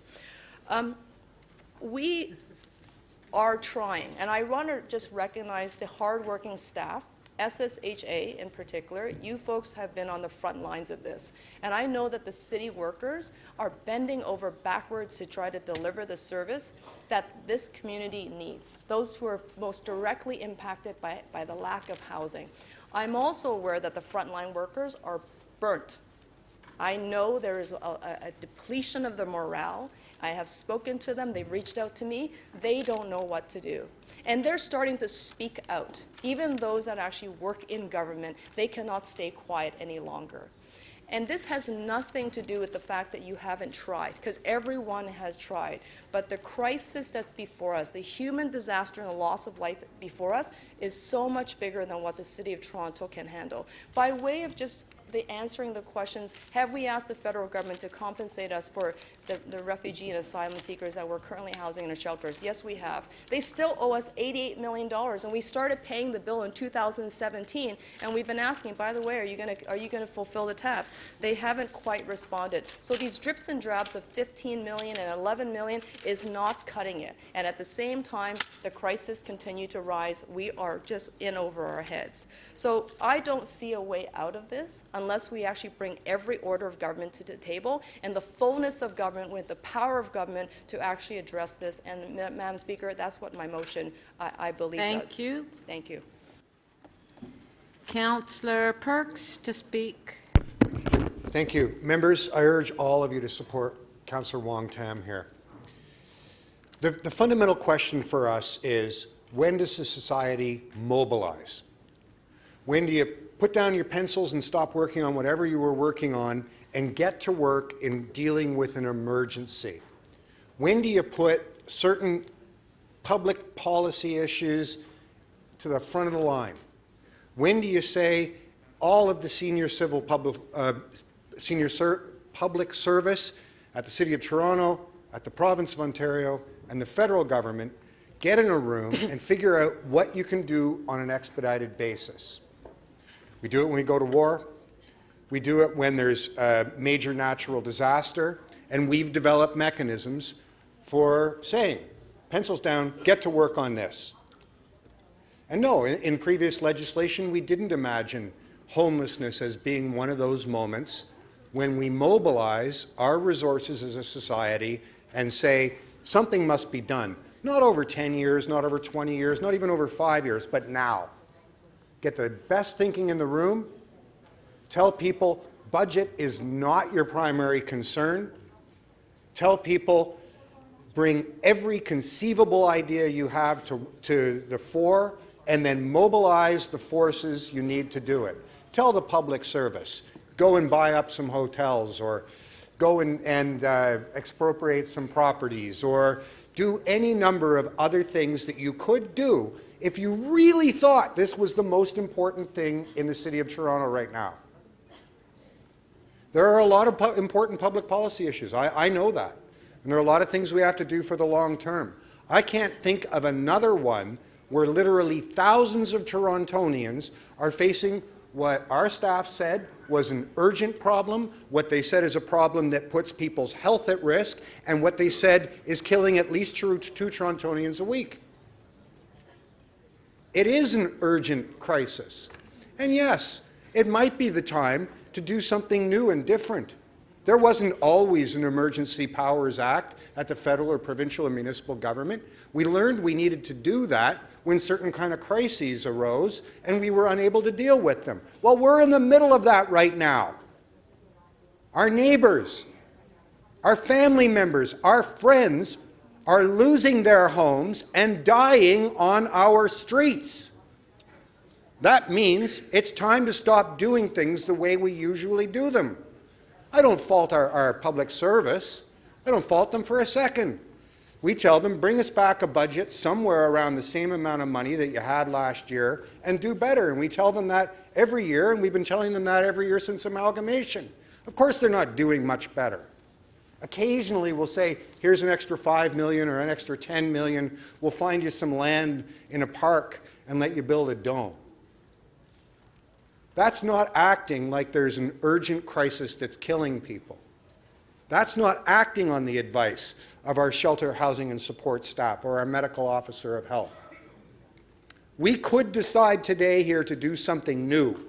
We could decide that if something has failed in our economy, if something has failed in our housing system, such that the people we as a council are responsible for delivering services to are dying in the cold in laneways, and it happens every week, it's become a predictable thing, then maybe the mayor, the premier, the prime minister might, if this council says it's an emergency, think outside the box.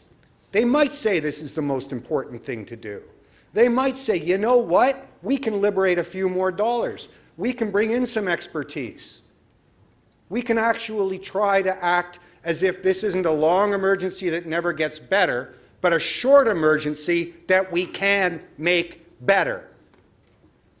It really is up to you to send that message, and I hope you do today. Councillor Bailao.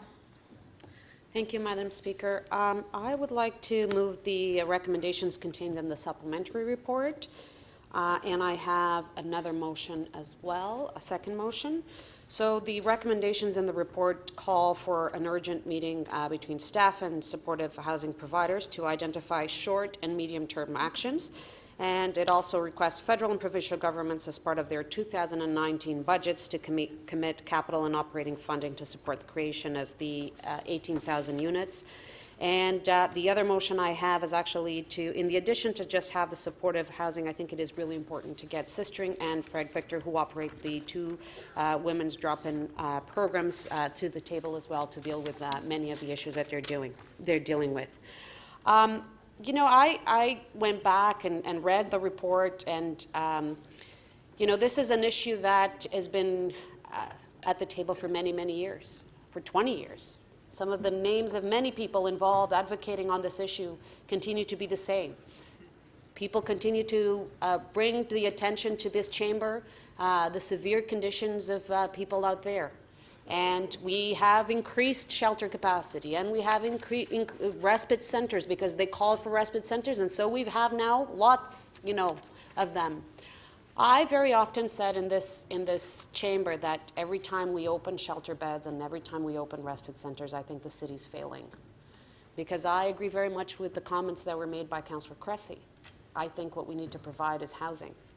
And I think we need to strengthen the way that people are coming in here. So programs like rent eviction, making sure that people don't get to the stage of homeless are truly important, and that people have a way out is truly important. And so I wish it could solve this in 30 days. We're not going to solve it in 30 days. But I think that we need a strong commitment to start doing things differently, absolutely. And I think that is with building supportive housing and having a strong commitment for supportive housing. I think we need the other governments at the table. There's no question about it. I mean, we've received some funds just on Friday that were announced. Not enough, not by any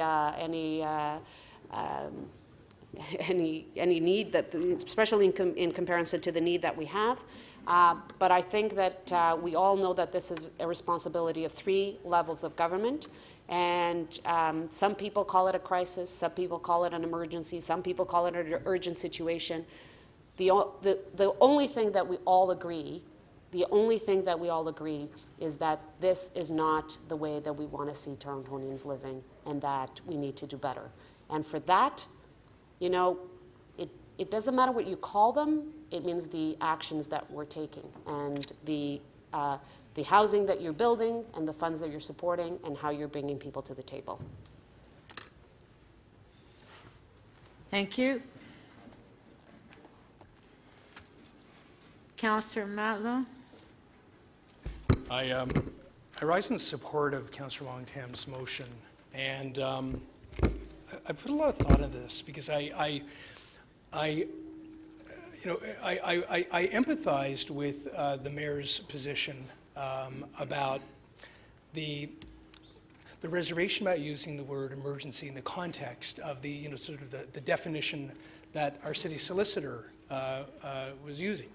In other words, would it be an effective tool to be able to arrive at actually addressing the problem?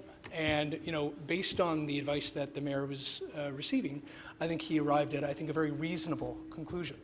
That of all the different tools to use, this is just, it sounds good, but it might be semantics, and this may not be exactly the way to go. So let's park that. The issue, though, is that we're also hearing from people on our streets, people who care for people on our streets, people who work with them as their clients in our shelters. And what they're saying is that, to their ears, if we don't validate what they already know to be true, which is this is, by definition, an emergency, it is a crisis, that we come across as tone deaf if we're not calling it what they are calling it. So even if it may not be the exact tool that has been advised to us, by not declaring it and using the words that I think a lot of people would use, which is this is a crisis or an emergency, but this is, we factually have people right now in minus 20-degree weather on our streets. That's an emergency. That's no other, it is. So it's not like calling it a state of an emergency is going to be the be-all and end-all. We need funding and support for mental health, for addiction. We need transitional and supportive housing. We need affordable housing. There's a holistic array of different issues that we need to address and address well, and the city can't do it alone. And we've got a province that's missing in action right now and a federal government that is contributing. And our mayor only, like in the last few days, was there, working hard to bring home as much as possible to be able to support the goals that we all share.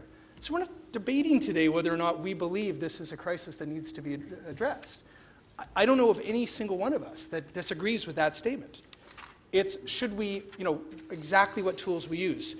So I would just respectfully suggest that let's not get caught up in, is calling this, declaring this a state of emergency exactly what staff would advise us to do, and is this is this going to be the tool that cures it all? I think it would be tone deaf not to do it based on what our community recognize it to be, just to use the, in a linear way, the word emergency. And then perhaps it could provoke, by making that declaration, the critical discussion that we need to have with every order of government and anybody else who will listen, that this needs to be addressed now. And this isn't, towards any of us, because we are in agreement that this is a crisis, no matter, what words you're using. But to anyone listening who doesn't recognize what this is about, there's no them that we're talking about. This is us. Every single person on our street is somebody's kid, somebody's mom or dad, somebody's brother or sister. And if it was posed to you, if your loved one, if you found out that your child was living on the streets and you were asked, is this an emergency? You would say, yeah, that's an emergency. And I think that's why people are demanding that we call this an emergency. And I believe that it would only be right to validate that and then do our part using that tool, but then everything else we need to do, frankly, much of which the mayor and council is really struggling to achieve already, to achieve a goal that has been very difficult to find for generations. But we can do this if we recognize it for the crisis it is, and then do everything we can working as a team to achieve that. And that's why I don't actually believe that with the mayor's values and goals here and Councillor Wong-Tam's are actually any different. We are talking about some words here, but I think those words validate what we all know to be true, which is that this in fact is a crisis. And this is in fact to so many on the ground, especially those who are living on the streets today, an emergency. Thank you.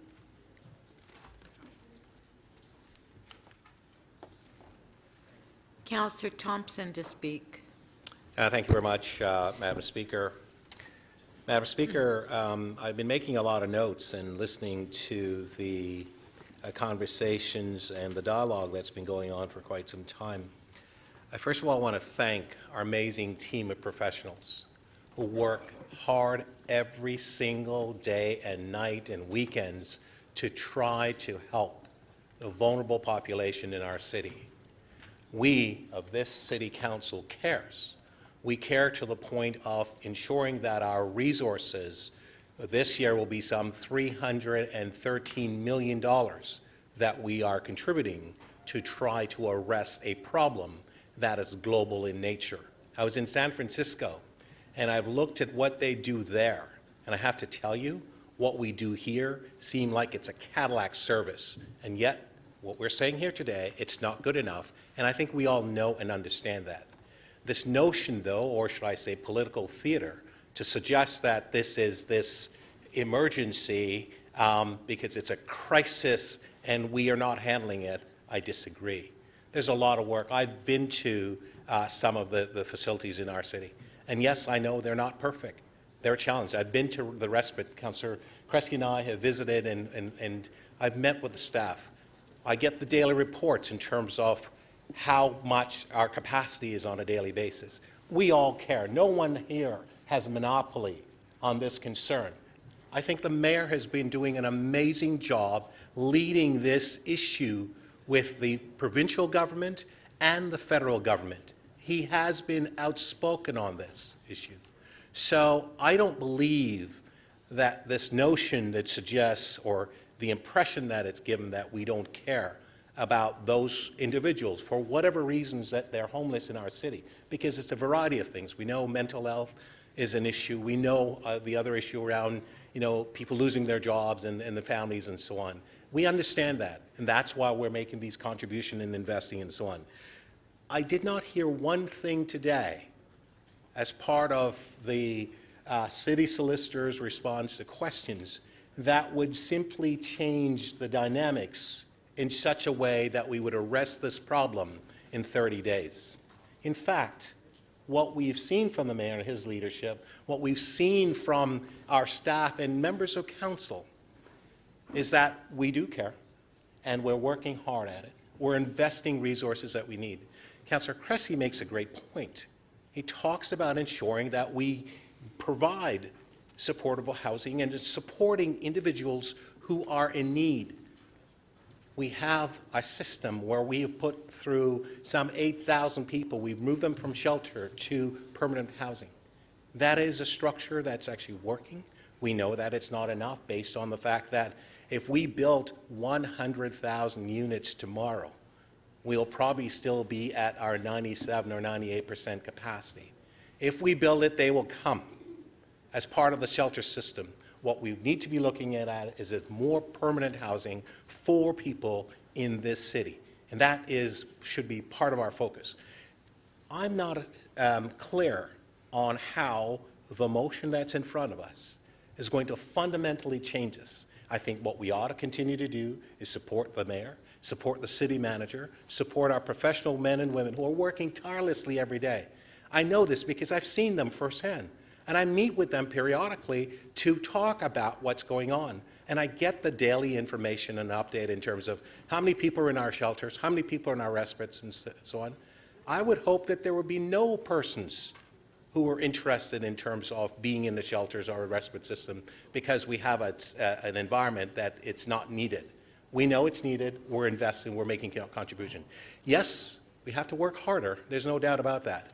But to simply bring the political theater in and suggest that this is going to solve this problem, I disagree fundamentally. And so for that reason, we'll not be supporting, but we'll continue to support our staff, we'll continue to support the investment, we'll continue to urge both our local MPs and MPPs in terms of the fact that they need to help by either convincing the Premier and the Prime Minister that more needs to be done. We see more people coming into the system, more pressure on the system. There's no doubt we have to do more. But to simply suggest that within a 30-day period that this particular matter could be solved I like the idea of around a table and so on, but I think that the mayor is already talking to, the other levels of government. And I don't believe that they're going to change just because we move this motion to here today. So that's why I'm not supporting the motion in front of us. Thank you. Thank you. Councillor Holliday to speak? Yep, thanks, Madam Speaker. I alluded to this in my questioning, and it was about public confidence in government. I think we're all here in this chamber as a way to try to build the sentiment among the people in our city that they can trust us and they understand what we're doing and that we're on the right path. There's been a lot of politics, there's been a lot of media around this, there's been a lot of statements about an emergency and a crisis. Look, I don't know about you, but in my constituency, the crisis of the last 48 hours has been a foot of snow. And I couldn't credibly stand on the phone and begin to tell people about some of the things that are written here, because what's in their mind about what is the crisis to them is that. I think we should be really careful about how we throw words around here and how we lay it on thick sometimes. No one's to dispute that there aren't homeless people out there, that there's a lot of people in a lot of bad situations. But all this fanfare and politicking in here, I think, distracts. I think a lot of people in my constituency would be very upset that attention is not paid to snow plowing and getting people out and around the city and put on something else in the context of an emergency. And, I'm just not happy that that language was used. I'm not happy that it was painted in that vivid picture. Again, I would submit to anyone this is an important conversation, but for that reason, I'm not supporting any of these motions other than the staff recommendations here. They've come forward with, people that run these shelters and run the housing and understand how the system works, and they've got some ideas on how to try to advance things, and I'm happy to support them in that. Thank you. Thank you. Before we go to the last speaker, is there anybody else? Okay, Mayor Tory, last speaker. Well, thank you, Madam Speaker. I want to begin by saying that I think it is an issue, while we have different points of view on sort of how we can express our concern about it, and sometimes on the question of what we do about it, that I don't think there's a person in this chamber that doesn't care deeply about this. People often ask me, are there things that keep me awake at night in the job that I have? And I indicate to them that there are lots of things that do, and that it is led by concern for people who are homeless. It is led by what we hear in terms of victims of community safety and criminal incidents and those kinds of things that lead to loss of life. Same with pedestrian safety. Anything that threatens, people's existence and in some cases takes lives is something obviously that you're going to be deeply concerned about. And I think what we're debating here to some extent today is not the what. It's not the what of an urgent problem. I think Councillor Matlow put that quite well. And I think we agree on that. It's the how you go about addressing it and how you try to move it forward. And I first want to just address something that I hear quite often in response to the budget. I hear it in this room today in the context of discussing this. I won't repeat all the things that were said by our wonderful staff who do at the leadership level and right down to every frontline person perform magnificently in the context of what is a very pressing problem, and repeat the increase in resources being allocated to this as measured by number of beds and so on since 2016, leave alone going back before that. I will say with respect to this year's budget, here are the numbers.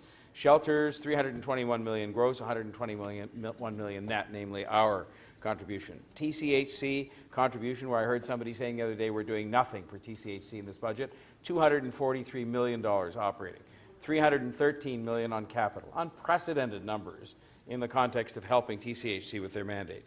Open Doors, $45 million in 2019, another 20 million at least. That's the small end of the numbers that came out of today's discussion on housing now. So if you add that up, it's $750 million. I think there's a bigger question with respect to whether we're spending it well in the context of the most effective kinds of solutions. But this notion that is peddled by people, I do believe, that I'm not going to attach the name of political theater to all of this, but I do believe people do that because that is the best way they think they can advance their own agendas, to say the city is doing nothing about this. And I consider $750 million to be a lot more than nothing, and I think it demonstrates it's not about the amount of money. It demonstrates the commitment to trying to make sure that people are looked after while we work to develop longer-term solutions. Now, let's move on to that. If I believe, Madam Speaker, that these statements that are now moving away from a state of emergency based on the very wise advice of our solicitor and now to things akin to an emergency and human rights crises and so on, and frankly, I'll confess I don't even know what that means in the context of declaring something a human rights crisis. What does that mean in terms of how it moves forward, the notion of trying to protect and help those people to a greater extent? I don't know exactly what the words mean. I'm not sure anybody who received a copy of this at Queen's Park or in Ottawa would know what that means.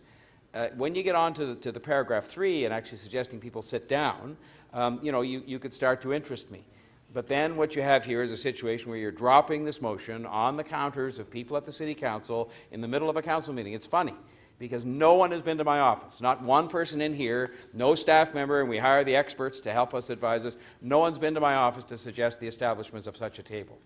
I, on the other hand, have gone to Ottawa as recently as yesterday and devoted all of my time and advocacy there to the 3 aspects of the housing issue that people have talked to me about. And I don't think there's anybody in this chamber that's been to more shelters. There might be some that have been to as many and talked to as many people as I have. Some who've been at this longer perhaps have been to more. But in the last 5 years, and what people talk to me about is lack of affordable housing. We're addressing that today in a significant way as a start through the Housing Now initiative we all passed recently in the last couple of hours. They talk to me about issues with respect to supportive housing and the lack thereof. And they talk to me about the pressures in the system because of the amount of the space that is occupied by refugees and asylum claimants. What was I addressing with the... Oh, I just see that clock has stopped. Oh, okay. I thought it was at 1:53. I have a few seconds left. What was I addressing with the Government of Canada in Ottawa? Supportive housing, using the council-approved goal that Councillor Cressy has been speaking out about, quite properly so, to get them to partner with us. I was talking to Minister Blair and his colleagues about more money we need. And I would say with respect to Councillor Perks dismissing what's been received so far, I've been alone. I haven't seen him or anybody else, quite frankly, up in Ottawa or visiting with anybody. I've been alone. And if you want to dismiss $26 million, fine. And have I given up at $26 million through you, Madam Speaker? Of course not. I was talking to him about it yesterday. I think if people wanted to be really constructive about this, what they would do is come to my office and have a meeting and sit down and talk about even establishing a table as is suggested here, not drop it on the floor of council with a half an hour to go before the vote, and talk about ways in which they could assist me as the principal advocate of the city, charged with intergovernmental affairs, to get more money from these governments. And then the third thing, of course, that I talked about was affordable housing generally. So affordable housing, supportive housing, and pressure on the shelter system occasioned by refugees. And quite frankly, If they supported us more on the refugees, if they supported us more in particular in support of housing, then we wouldn't be having quite the same discussion with respect to the pressures on the shelter system. And then ultimately, if we all built, as we started to do today, more affordable housing, then we will get the housing that Councillor Wong Tam quite correctly referred to is on the minds of the people that you talk to in the shelters. So I will reluctantly, but just as a matter more of principle, be voting against this motion of Councillor Wong Tam's because I think it just uses these words at the beginning that I'm not sure exactly what they mean. I don't believe they will move forward our case with these other governments at all. And I would conclude by inviting the members of council, instead of having these motions without discussion, to come to my office. I'm welcome to welcome them any time to have a discussion about motions we might move thoughtfully and in a considered way, and measures we might take to establish the tables of the kind that are suggested here, which I actually take no issue with. But I think we should do it together and talk about how those governments will respond and what we can do to get the most out of them, which I don't think we have had the opportunity to do as yet. Thank you, Madam Speaker. Thank you.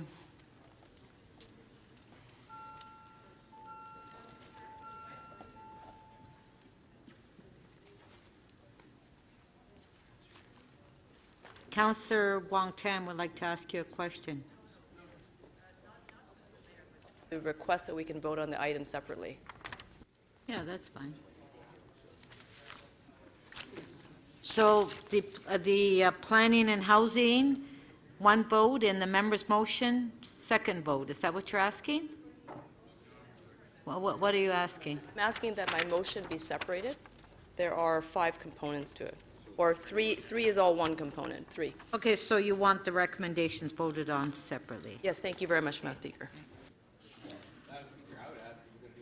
So then subdivide number 3, because I think the wording in the first part is just asking for an emergency declaration by another means through the federal government, and so I would ask that we separate A, B, and C, because there are parts of that I could support, but not other parts.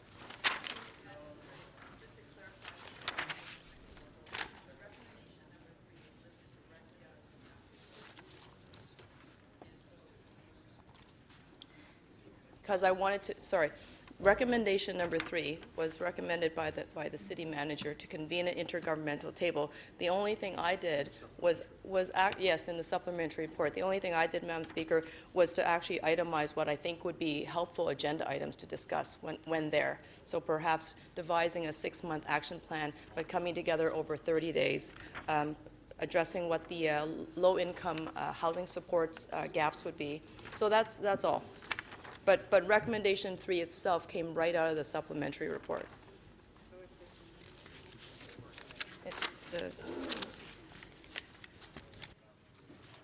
Okay.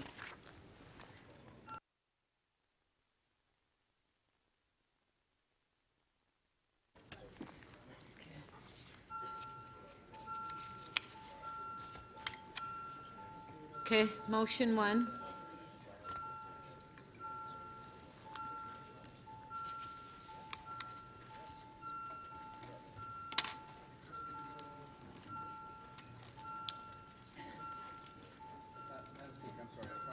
Okay, okay, Not just clear on what we one sec. decided to do in the context of the request made, because I had asked that we separate out A, B, and we're doing that. Oh, that's fine. Thank you Yeah. very much.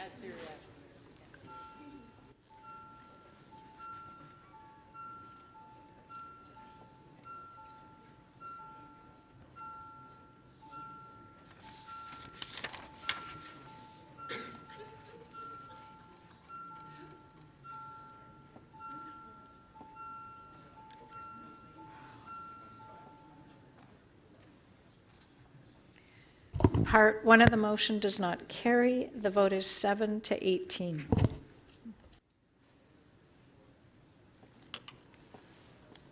Okay, 2.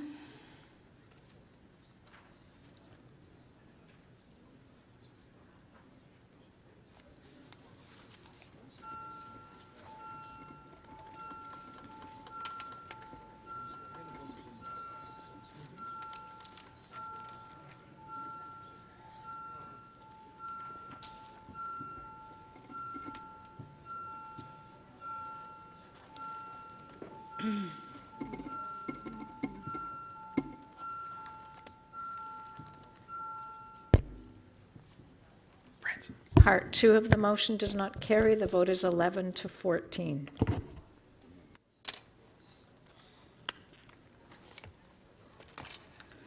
Okay, 3.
Part 3A of the motion does not carry. The vote is 9 to 16.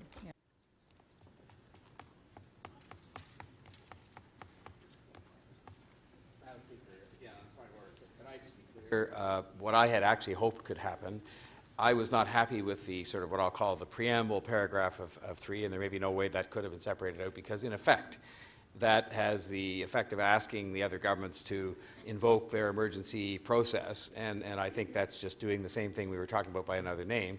I would have supported A, B, and C as items that we should be discussing with those other governments. So the reason I hesitated to vote is because I wasn't sure which way I should vote. I didn't want to vote for the first paragraph, and I'd hoped in some way we could separate that out. I would have voted against that paragraph, but I would have said in terms of an agenda of things to discuss with the other governments, I would have voted for all of A, B, and C.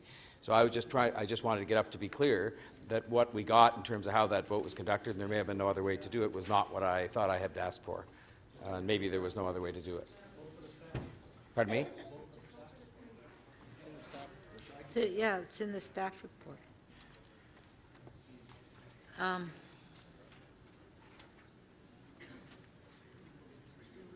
So,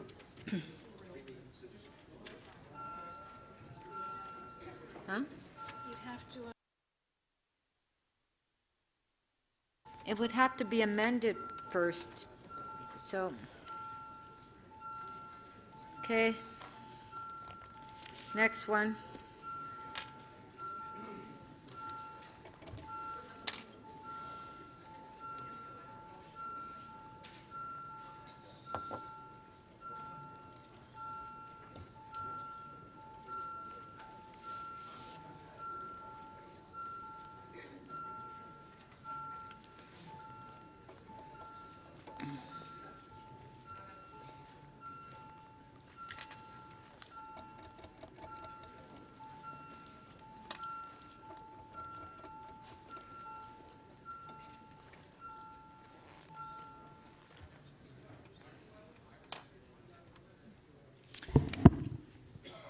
Part 3B of the motion carries 18 to 7.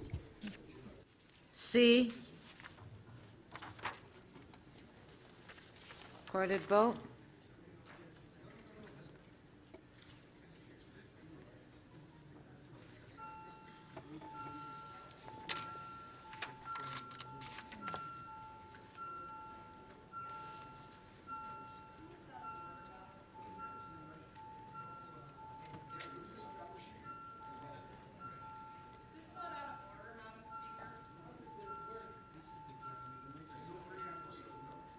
This.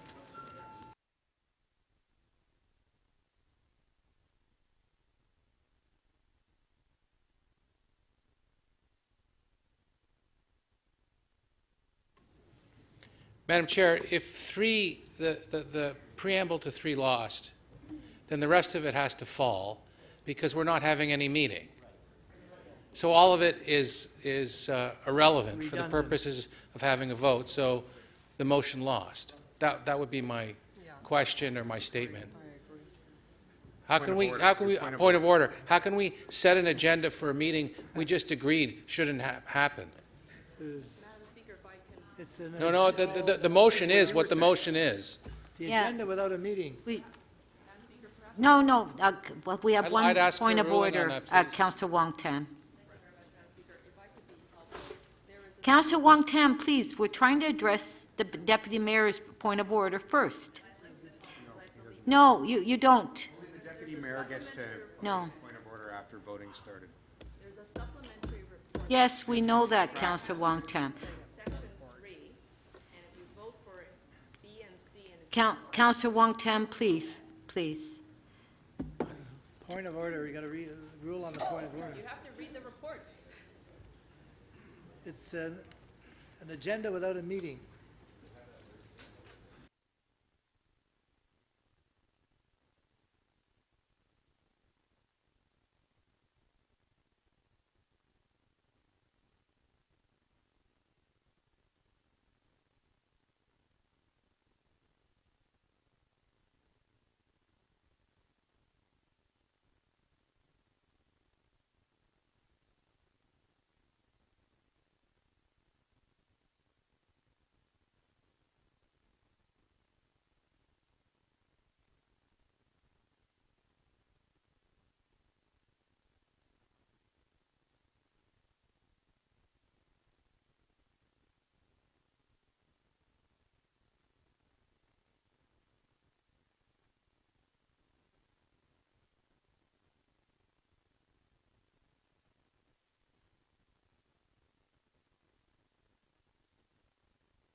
So, the issue is, and you're absolutely correct, Deputy Mayor, is that 3, we voted on 3 and 3A as one, and we voted and lost. So basically, B and C really is out of order. We're done. So I'm going to rule that, okay, because it shouldn't have been separated that way. Okay, so our next motion is, I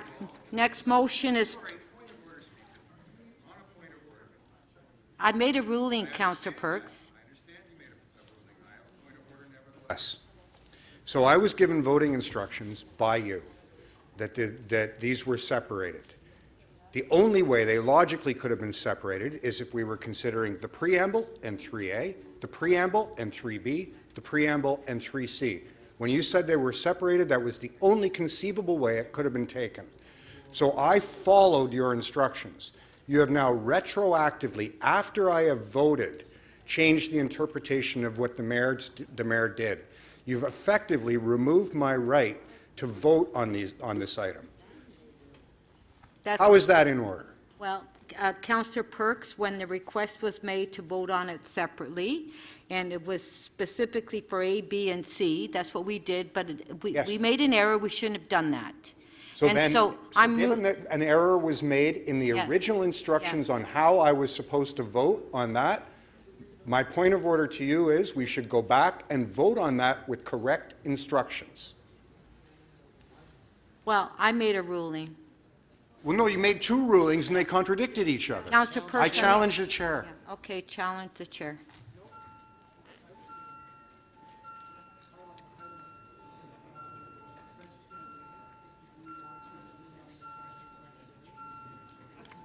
Recorded vote.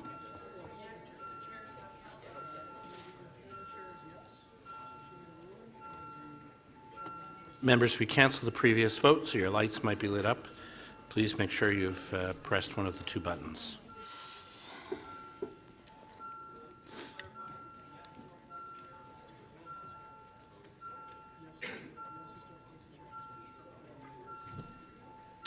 Councillor Lai, please. Councillor Bailao. Councillor Layton, please. Councillor Thompson. Members, we canceled the previous vote, so your lights might be lit up even though you think you voted, but we need you to vote again, please. Councillor Ford. Councillor Layton, please. Councillor Grimes, Councillor Phelan, and Councillor Cole, please.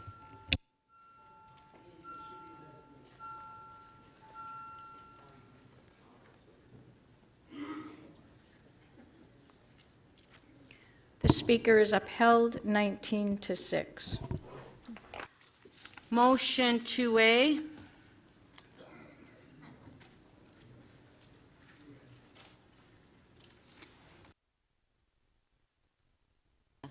Motion 2A, recorded vote.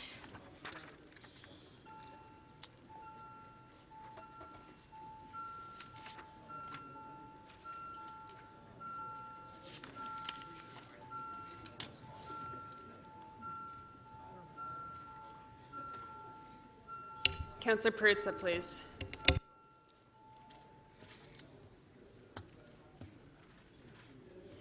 The motion carries unanimously, 25 in favor. So that completes item PH 1.2. Yes. So that was on PH 1.2. Now we're going to the member's motion. Point of order, but I'll rise on the basis I have no other basis on which to rise. Because it's helpful to see us move this forward, I will certainly commit to trying to convene a meeting of the kind that was contemplated. I just didn't like the language, and I apologize for the fact I suggested separating it, because the issue is really with the first paragraph, not what followed that. I'll commit to trying to convene such a meeting of senior government people that goes with the meetings we just authorized by a unanimous vote. I'll see if we can get some of the senior decision makers at the political level to come together to look at those recommendations, but just without all the language about emergency offices and whatnot. But I just wanted to inform Council that I'll try to do that. Thank you. Okay, so we have the motion. We can MM 2.9. It's on the screen. 2B. Recorded vote.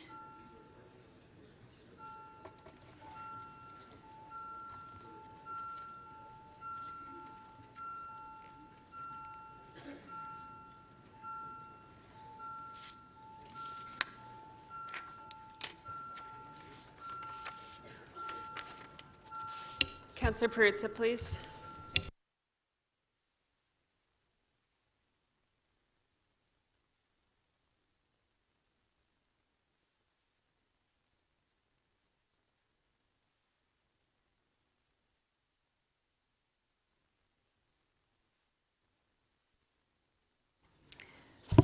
Motion 2B carries 24-1. Item is amended. All in favor? Carried. Recorded? Yes, we're on MM 2.9. You want a recorded vote? We just, MM 2.9. That's MM 2.9.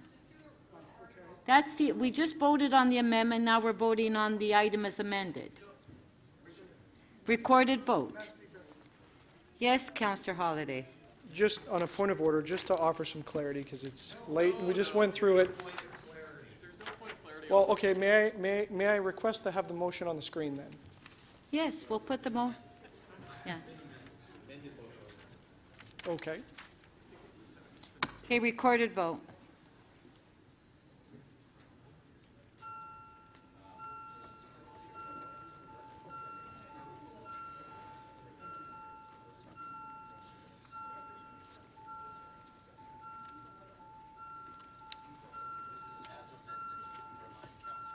Yes, the member's motion that's on the screen is as amended.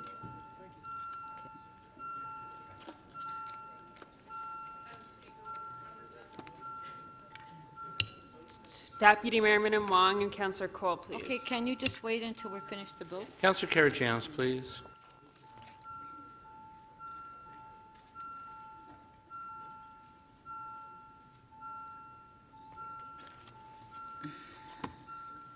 Councillor Karygiannis, your vote, please.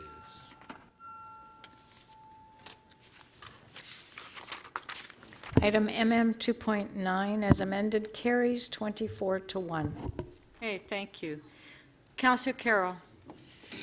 Thank you, Madam Speaker. I know it's late, but I just wanted to acknowledge, just in time to hear the last debate and the confusing votes that we just had, I just want to acknowledge that executive members of the Toronto Youth Cabinet have joined us in the chambers. You're going to see a lot of them probably during budget deliberations, monitoring our work over this important month.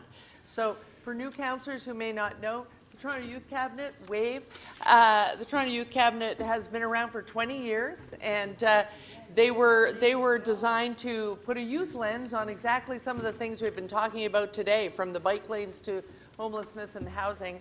They also have done a great deal of work on the Toronto Youth Equity Strategy, which we have motions on later in the agenda, created the city's Youth Week, and are responsible for the inclusion of financial literacy in the grade 10 careers curriculum. Thank you, Madam Speaker. Thank you. Councillor Crawford. Thank you, Madam Speaker. You have a motion to introduce the confirming bill.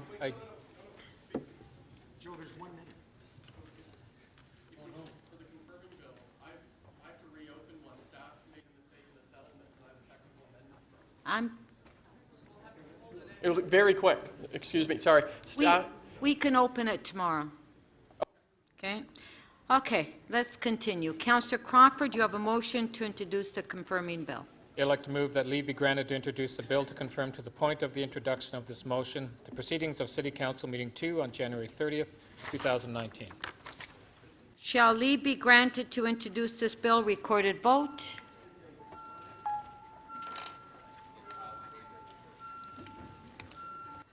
Councillor Karygiannis, please. Councillor Cressy, Councillor Ainsley, please.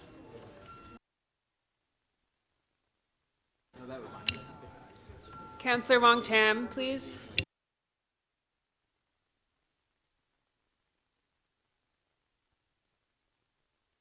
The motion to introduce the confirming bill carries unanimously 26 in favor. Shall this bill be passed and declared as a bylaw? Recorded vote.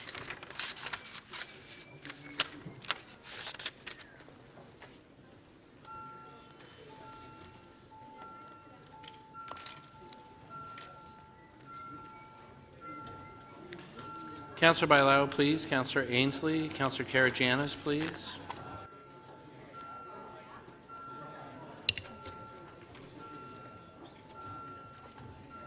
Councillor Robinson, please.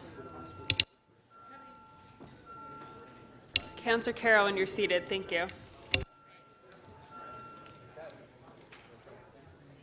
The motion to enact the confirming bill carries unanimously 26 in favor. Okay, recess to tomorrow morning at 9:30. Thank you.